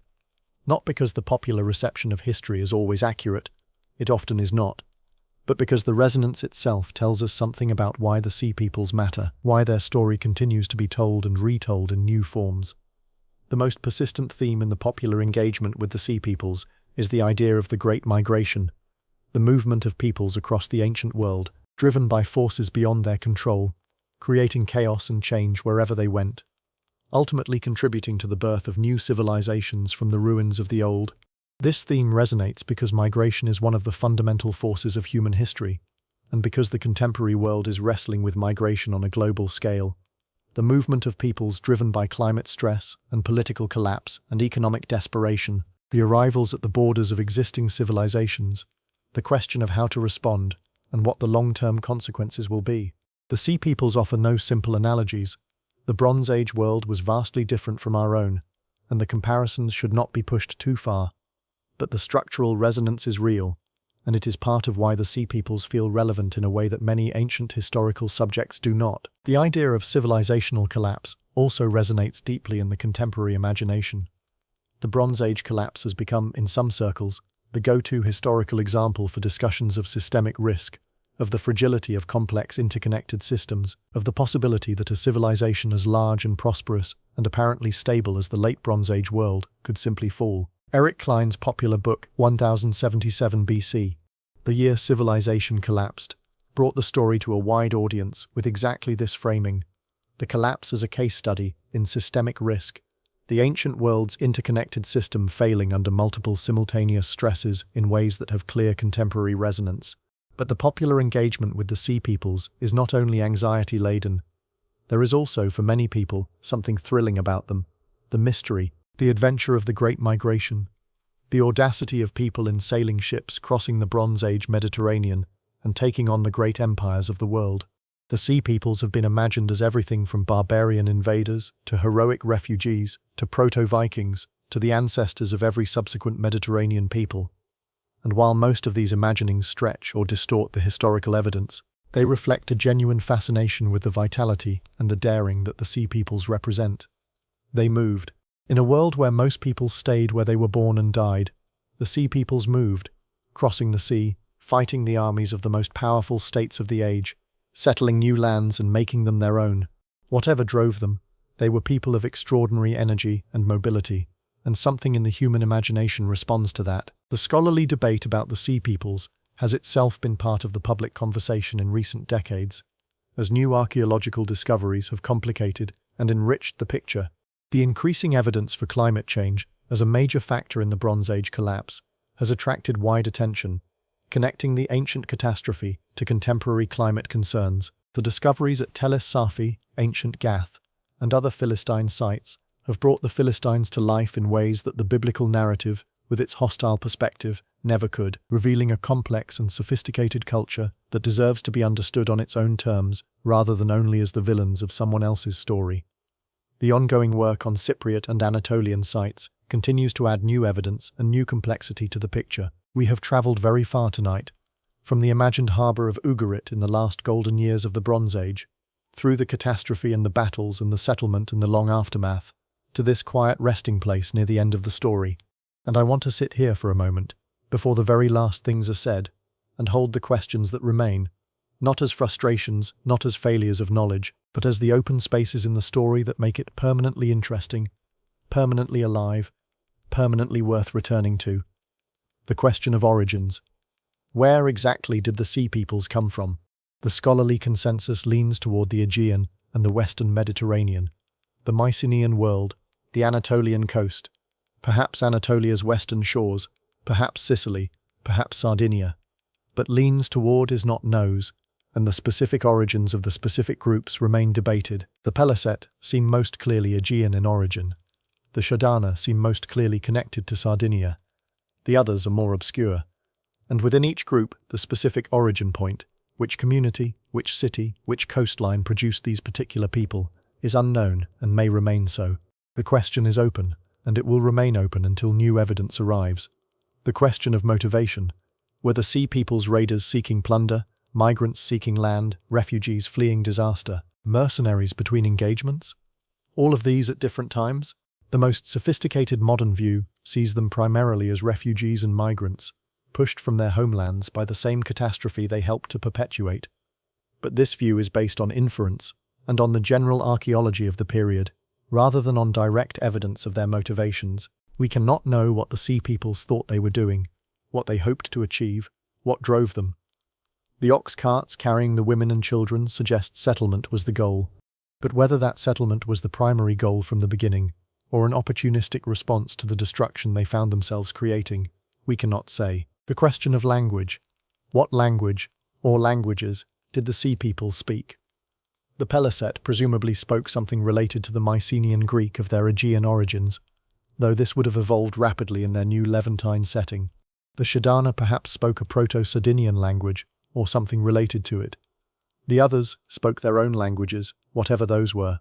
The Philistines left behind a handful of inscriptions in their own script, not many, and mostly from the later Iron Age, when Canaanite influence was already strong. And these inscriptions hint at a language that was neither Greek nor Canaanite, but something in between, or something of their own, the linguistic mystery matching the archaeological and historical ones. We do not know what the sea peoples said to each other, what words they used for themselves and their world, what songs they sang on the ships as they crossed the ancient sea. The question of experience. What was it like, from the inside? What did it feel like to be a sea people? To be one of the Peliset making the crossing, leaving behind whatever homeland had been left behind, sailing toward an unknown shore, with everything you owned in an ox cart and a sword at your belt? What did the women and children in those ox carts see and feel as they crossed the Bronze Age Mediterranean toward the battles at the Nile? What did the warriors feel when they faced the Egyptian army at the river mouths, the shore-based archers on both banks, the Egyptian fleet blocking the river? What did the survivors feel after the defeat? What did the first generation of Philistines feel as they settled on the Levantine coast, building their cities on the ruins of the old Bronze Age world, making new homes in a new land? We will never know these things, and that is the deepest mystery of the sea peoples. Not the question of where they came from, or what their names corresponded to, but the question of what they experienced, what they thought and felt and hoped and feared, the interior reality of the great migration that we can infer from the outside, but never fully enter. They were people, fully human, fully complex, fully inhabited by the inner life that all human beings carry, and that inner life is lost. The ox carts have rotted, the swords have rusted, the ships have dissolved in the sea, and the people who drove and carried and sailed them are gone without leaving us their voices. What remains is the stone reliefs on the walls at Medinet Habu, the feathered helmets and the long swords in the ships, the pharaoh in his colossal scale above the tiny struggling figures, the victory inscription in hieroglyphs that has preserved the names, Peliset, Cheka, Shekelesh, Denyen, Rishesh, the names on the stone, the only voices we have. There is a stillness that comes when a long story nears its end, a settling as the bronze sea, and the burning cities, and the feathered helmets, and the desperate letters of the Ugaritic scribe take their places in the memory, and the whole panorama of the Bronze Age world stands complete before us. We began on an imagined summer evening on the ancient Mediterranean, a galley on the blue water heading toward the glittering harbour of Ugarit, the world at its most prosperous and its most connected, the Bronze Age web of trade and diplomacy and shared humanity spread across 3 continents and binding them together in a system of extraordinary complexity and extraordinary fragility. And we have followed the whole long arc of what happened, the wave building out of the north and west, the people in motion, the cities burning, the letters growing desperate, the great battle at the mouths of the Nile, where Egypt alone of the great powers held the line, the settlement of the Peliset on the Levantine coast, the long aftermath in which the Iron Age rose, slowly and painfully, from the ruins of the bronze. We have met the pharaoh in his chariot, his bow drawn, his scribes recording the names of the enemy peoples on the walls of his mortuary temple. We have heard the voice of the Ugaritic scribe in the burning city. May you know it, may you know it, the doubled cry of a person who needed someone to know what was happening to the world they inhabited.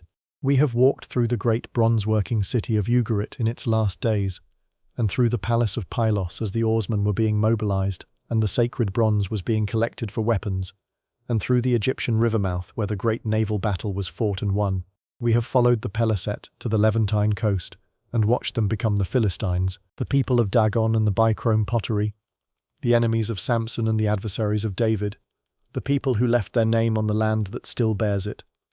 We have sat with the mystery of origins, the mystery of motivation, the mystery of what it felt like from the inside, the mystery that will not resolve, and that is part of what makes the sea peoples permanently fascinating, permanently present in the imagination despite their 3,000-year absence from the world, and so the whole of it settles into the long quiet of history.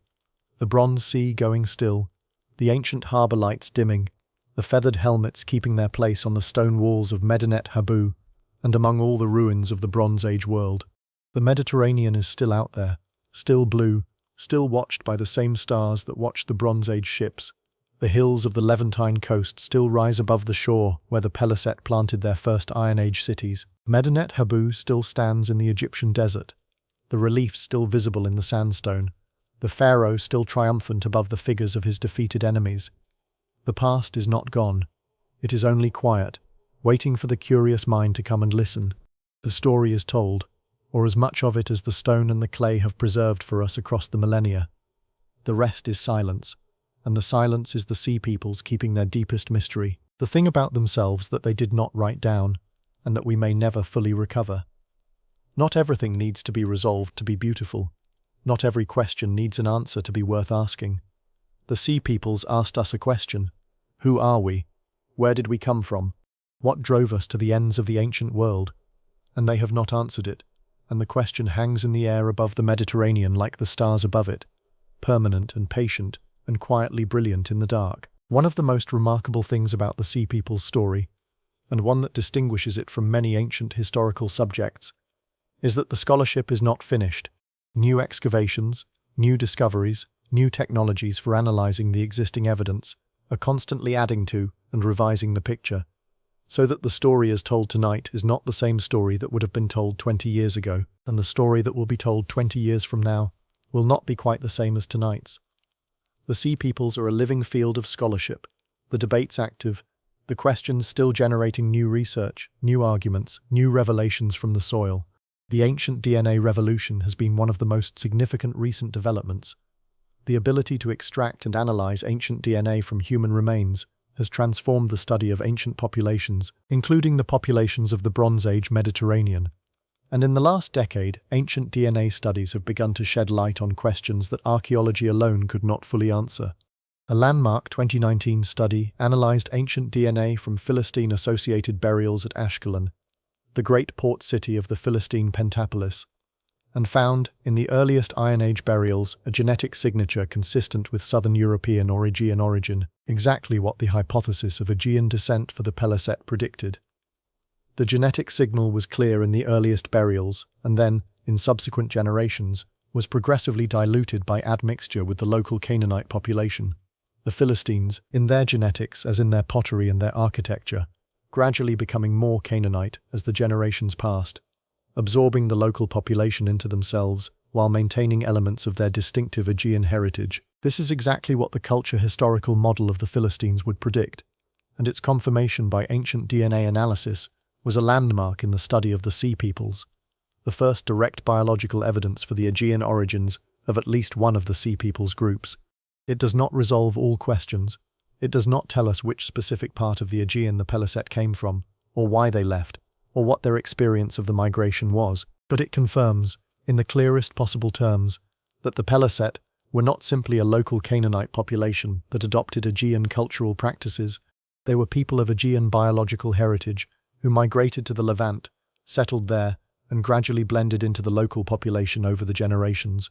Other ancient DNA studies are underway at other sites, and the coming years and decades will likely bring further genetic evidence about the origins and movements of the sea peoples groups. This evidence will not replace the archaeological and textual record, but it will complement and enrich it, adding a biological dimension to the cultural and historical evidence that has been the basis of the scholarship until now. Isotope analysis is another powerful new tool.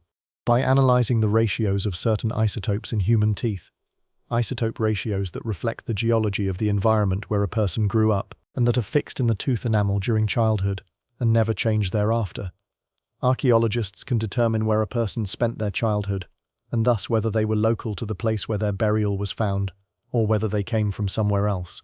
Isotope studies at Philistine sites have found evidence of individuals with non-local childhood origins, people who grew up somewhere with a different geological signature than the Levantine coast, suggesting that they were indeed immigrants, rather than locally born descendants of immigrants.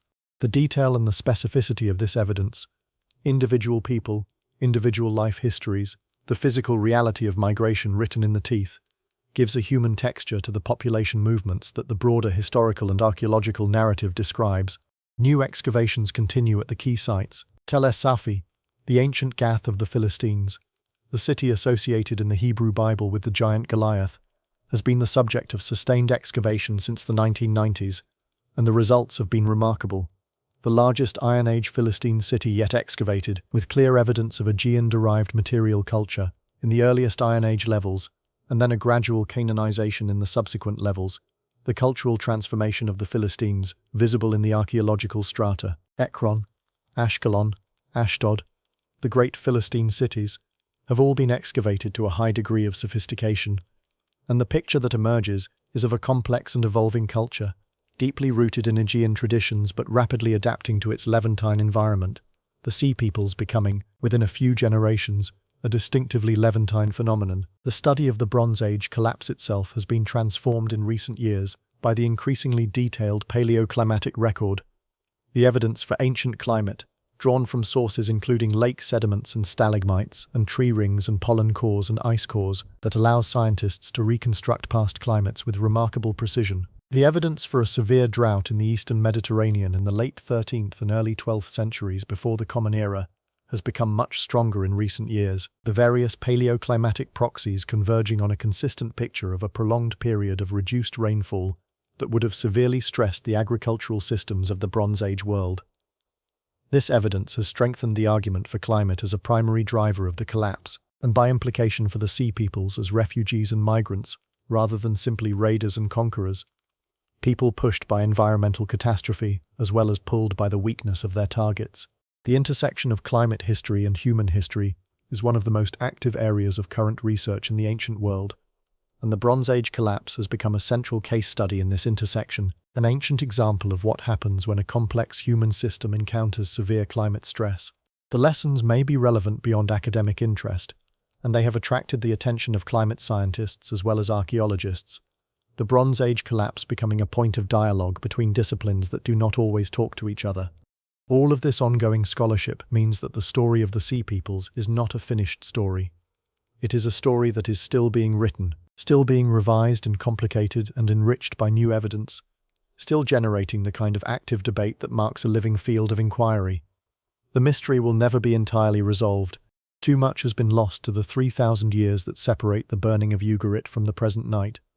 But the mystery is being steadily, if slowly, illuminated, the picture becoming clearer, if not yet clear, the people of the feathered helmets and the sailing ships coming into focus through the work of countless researchers over more than a century, and continuing to come into focus with every excavation season, every ancient DNA sample, every paleoclimatic data point. They are not entirely gone. They are not entirely lost. They are there in the soil of the Levant, and in the stone of the Egyptian temples, and in the clay of the Ugaritic archive, waiting for the patient inquiry that is still, after all this time, finding new things to learn about them, new aspects of their story to illuminate, new ways of understanding the people who came out of the sea and changed the world and left their name, enduring and mysterious, on the land they chose to call their home. There is a kind of knowledge that comes only from the unresolved, a quality of attention that mystery demands and that certainty does not. When we know the answer, we stop looking. When we do not know it, we keep our eyes open, keep asking questions, keep returning to the certain with fresh eyes. The Sea Peoples, with their unresolved origins and their unanswered questions, have kept scholars looking for more than a century, and they will keep them looking for centuries more. But there is a gift in the mystery for those of us who are not scholars too, for those of us who simply want to sit with the ancient world and let it speak to us. The mystery of the Sea Peoples invites us into the story in a way that a fully resolved historical account does not. When everything is known, we are readers of a completed text. When something remains unknown, we become participants in an ongoing inquiry, our own curiosity and imagination called into play, the past opening toward us rather than closing. The not knowing is part of what makes the Sea Peoples companions in the night, figures who keep their counsel, who do not give away their secrets easily, who reward attention without ever quite giving us everything.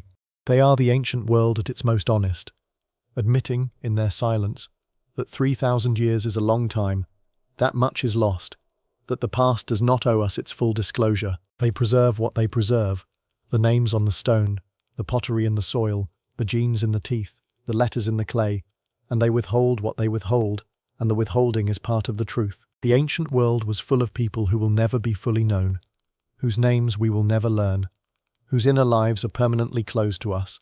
The sea peoples are simply the most dramatic embodiment of this general truth, the most striking example of the way that history, for all its richness, is also fundamentally incomplete, a partial record, a collection of fragments from which the whole can never be fully reconstructed.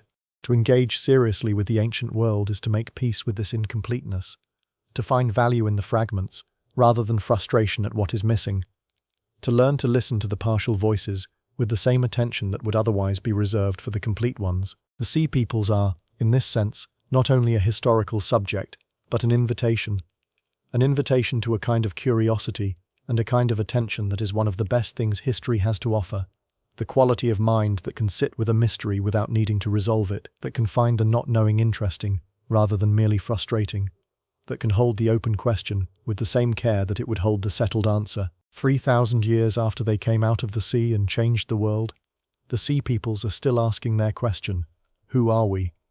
And still not answering it.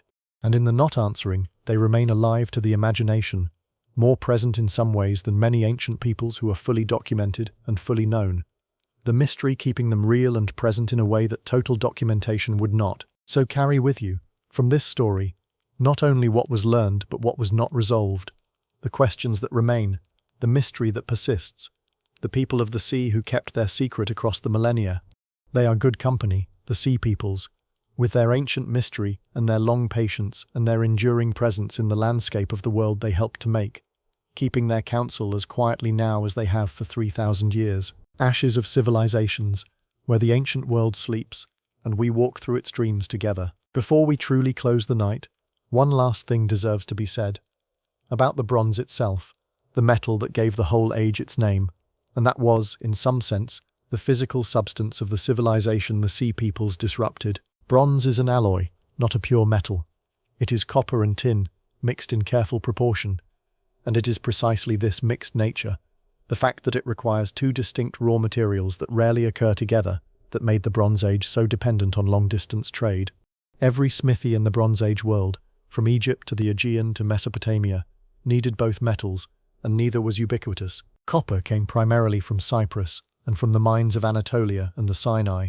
Tin came from much further away, from Cornwall in Britain, from Afghanistan, from the tin mines of Bohemia and Iberia, from sources so distant and so obscure that even the ancient world did not always know where it ultimately came from.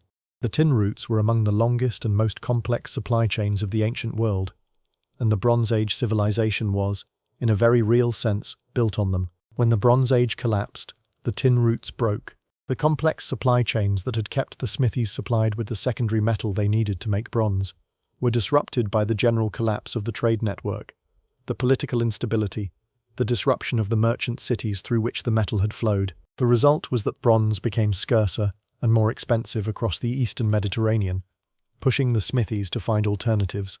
And the alternative was iron, the metal that was everywhere in the ground but difficult to smelt with Bronze Age technology, the metal that the Bronze Age had used only sparingly because it was too hard to work and too brittle when made without the right skills. The transition from bronze to iron that characterizes the passage from the Bronze Age to the Iron Age was not, primarily, a matter of iron being technologically superior to bronze. In some respects, well-made bronze is a better material than early iron. It was a matter of availability. When the tin supply was disrupted, the alternative of iron became more attractive, and the smiths who mastered the new technology of iron smelting, the ability to heat iron ore hot enough and long enough to produce usable metal, and then to work it and temper it into useful tools and weapons, gained a significant advantage. The spread of iron technology across the eastern Mediterranean in the early Iron Age was in large part a response to the collapse of the Bronze Age trade system that had supplied the tin. The sea peoples, in their connection to the disruption of the Bronze Age world, were thus, inadvertently, indirectly, through a chain of consequence, part of the reason that the world moved from bronze to iron. The feathered helmets and the sailing ships and the burning cities were part of the reason that the Roman legions carried iron swords rather than bronze ones, that the tools of the ancient world's agriculture were iron rather than bronze, that the Iron Age got its name. The material history of human technology is threaded through the story of the Sea Peoples in ways that reach forward across the millennia, the alloy of the age they disrupted, giving way to the metal of the age they helped to bring. Bronze, though, did not disappear. It was used for centuries after the Iron Age began, for casting, for certain kinds of tools and weapons, for art and for ceremonial objects.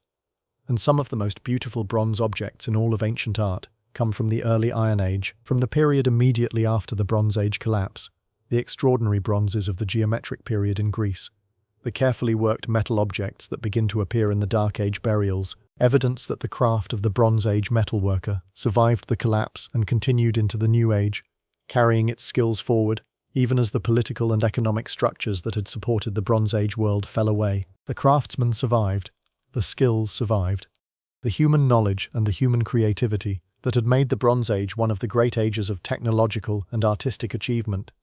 These survived, carried forward by the people who lived through the collapse and rebuilt what they could in the aftermath, carrying their tools and their knowledge and their traditions into the next age as they carried everything else, imperfectly, incompletely, with much lost and much transformed, but carrying it nonetheless. This is, perhaps, the final and most important thing to carry away from the story of the Sea Peoples and the Bronze Age collapse.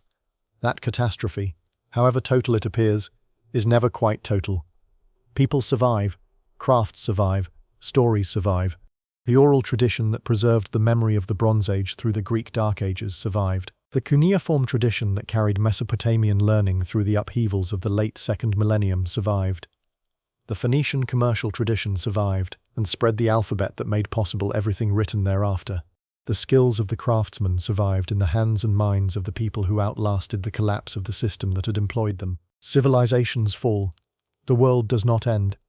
The people who live through the catastrophe carry forward what they can, and what they carry becomes the seed of what comes next, and what comes next carries forward in its turn the long chain of human inheritance reaching from the Bronze Age smiths with their copper and their tin to the present moment and the present night, passing through the Iron Age and the classical world and the medieval world and the modern world, losing much and gaining much, and never quite losing everything. The thread continuous through all the disruptions and catastrophes, the human story still going on. The Sea Peoples were part of that continuity, as well as part of the disruption. They carried their own traditions and their own crafts and their own knowledge through the Great Migration, and planted them in new soil, adding their inheritance to the world rather than simply subtracting from it. The Philistine pottery tradition, the Shardana metalworking skills, whatever the other groups brought with them, these were additions to the world, contributions to the Iron Age civilization that rose from the Bronze Age ruins, the Sea People's gifts mixed into the great ongoing synthesis of human culture. The bronze remains. In the museums and the private collections and the archaeological storerooms and the soil of the ancient world, the bronze objects of the Bronze Age still exist.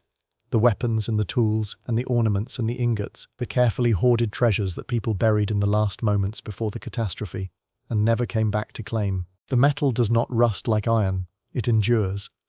The copper-green patina of the aged bronze is one of the characteristic colors of antiquity, the color of the age preserved in the alloy that gave it its name. When you see a piece of ancient bronze, in a museum case, under glass, millennia old and still solid, still recognizably itself, you are seeing a piece of the Bronze Age world that survived while so much around it did not. The metal outlasted the civilization, the object outlasted its maker. The craft outlasted the system that produced it, carried forward through the catastrophe in the hands and minds of people who survived to teach the next generation. That is what civilizations leave, in the end. Not the great palaces or the elaborate trade networks or the diplomatic letters between brother kings. These are lost or preserved only in fragments, or legible only to the specialist. What civilizations leave, in their most durable form, is the objects in the soil, and the words on the stone, and the alloys in the museum case, and the skills passed from hand to hand across the generations, the practical and the beautiful and the merely useful, carried forward through all the darkness, because people carry what they can, and what they carry becomes the inheritance. And now the long journey is over, and it is time to let it all go. Let the bronze sea grow still. Let the ancient harbour lights go out, one by one. Let the burning cities cool across the 3,000 years of their cooling, and the feathered helmets fade from the walls of Medinet Habu, and the Sea Peoples recede into the mystery from which they briefly emerged. Let the great panorama of the Bronze Age world soften and blur and settle gently into the dark. There is nothing more you need to hold on to now. The story is told. The mystery remains, as perhaps it should. Let your breathing slow and deepen. Let the warmth settle through you. Let the bed hold you, and the dark be gentle, and the ancient world carry you down, the way a galley slips quietly out of a darkening harbour, into rest. If some quiet thought stays with you as you drift, another lost world, another vanished people you would like to wander through on another night, you might leave it in the comments, and on another evening we will follow it together. There are so many more roads to walk through the ancient world, so many more voices waiting in the clay. But not now. Now there is only the night, and the rest it brings. The sea peoples came, and the Bronze Age ended, and much was lost, and something survived, and the world continued. It always continues. It has always continued. Rest well in that knowledge tonight. Sleep well, traveller. The ancient sea is still. The ships have long since gone to harbour, and the stars keep their patient watch over everything below. Let it all grow quiet. And you, rest now, and sleep, and let the long story carry you gently down into the dark. Good night.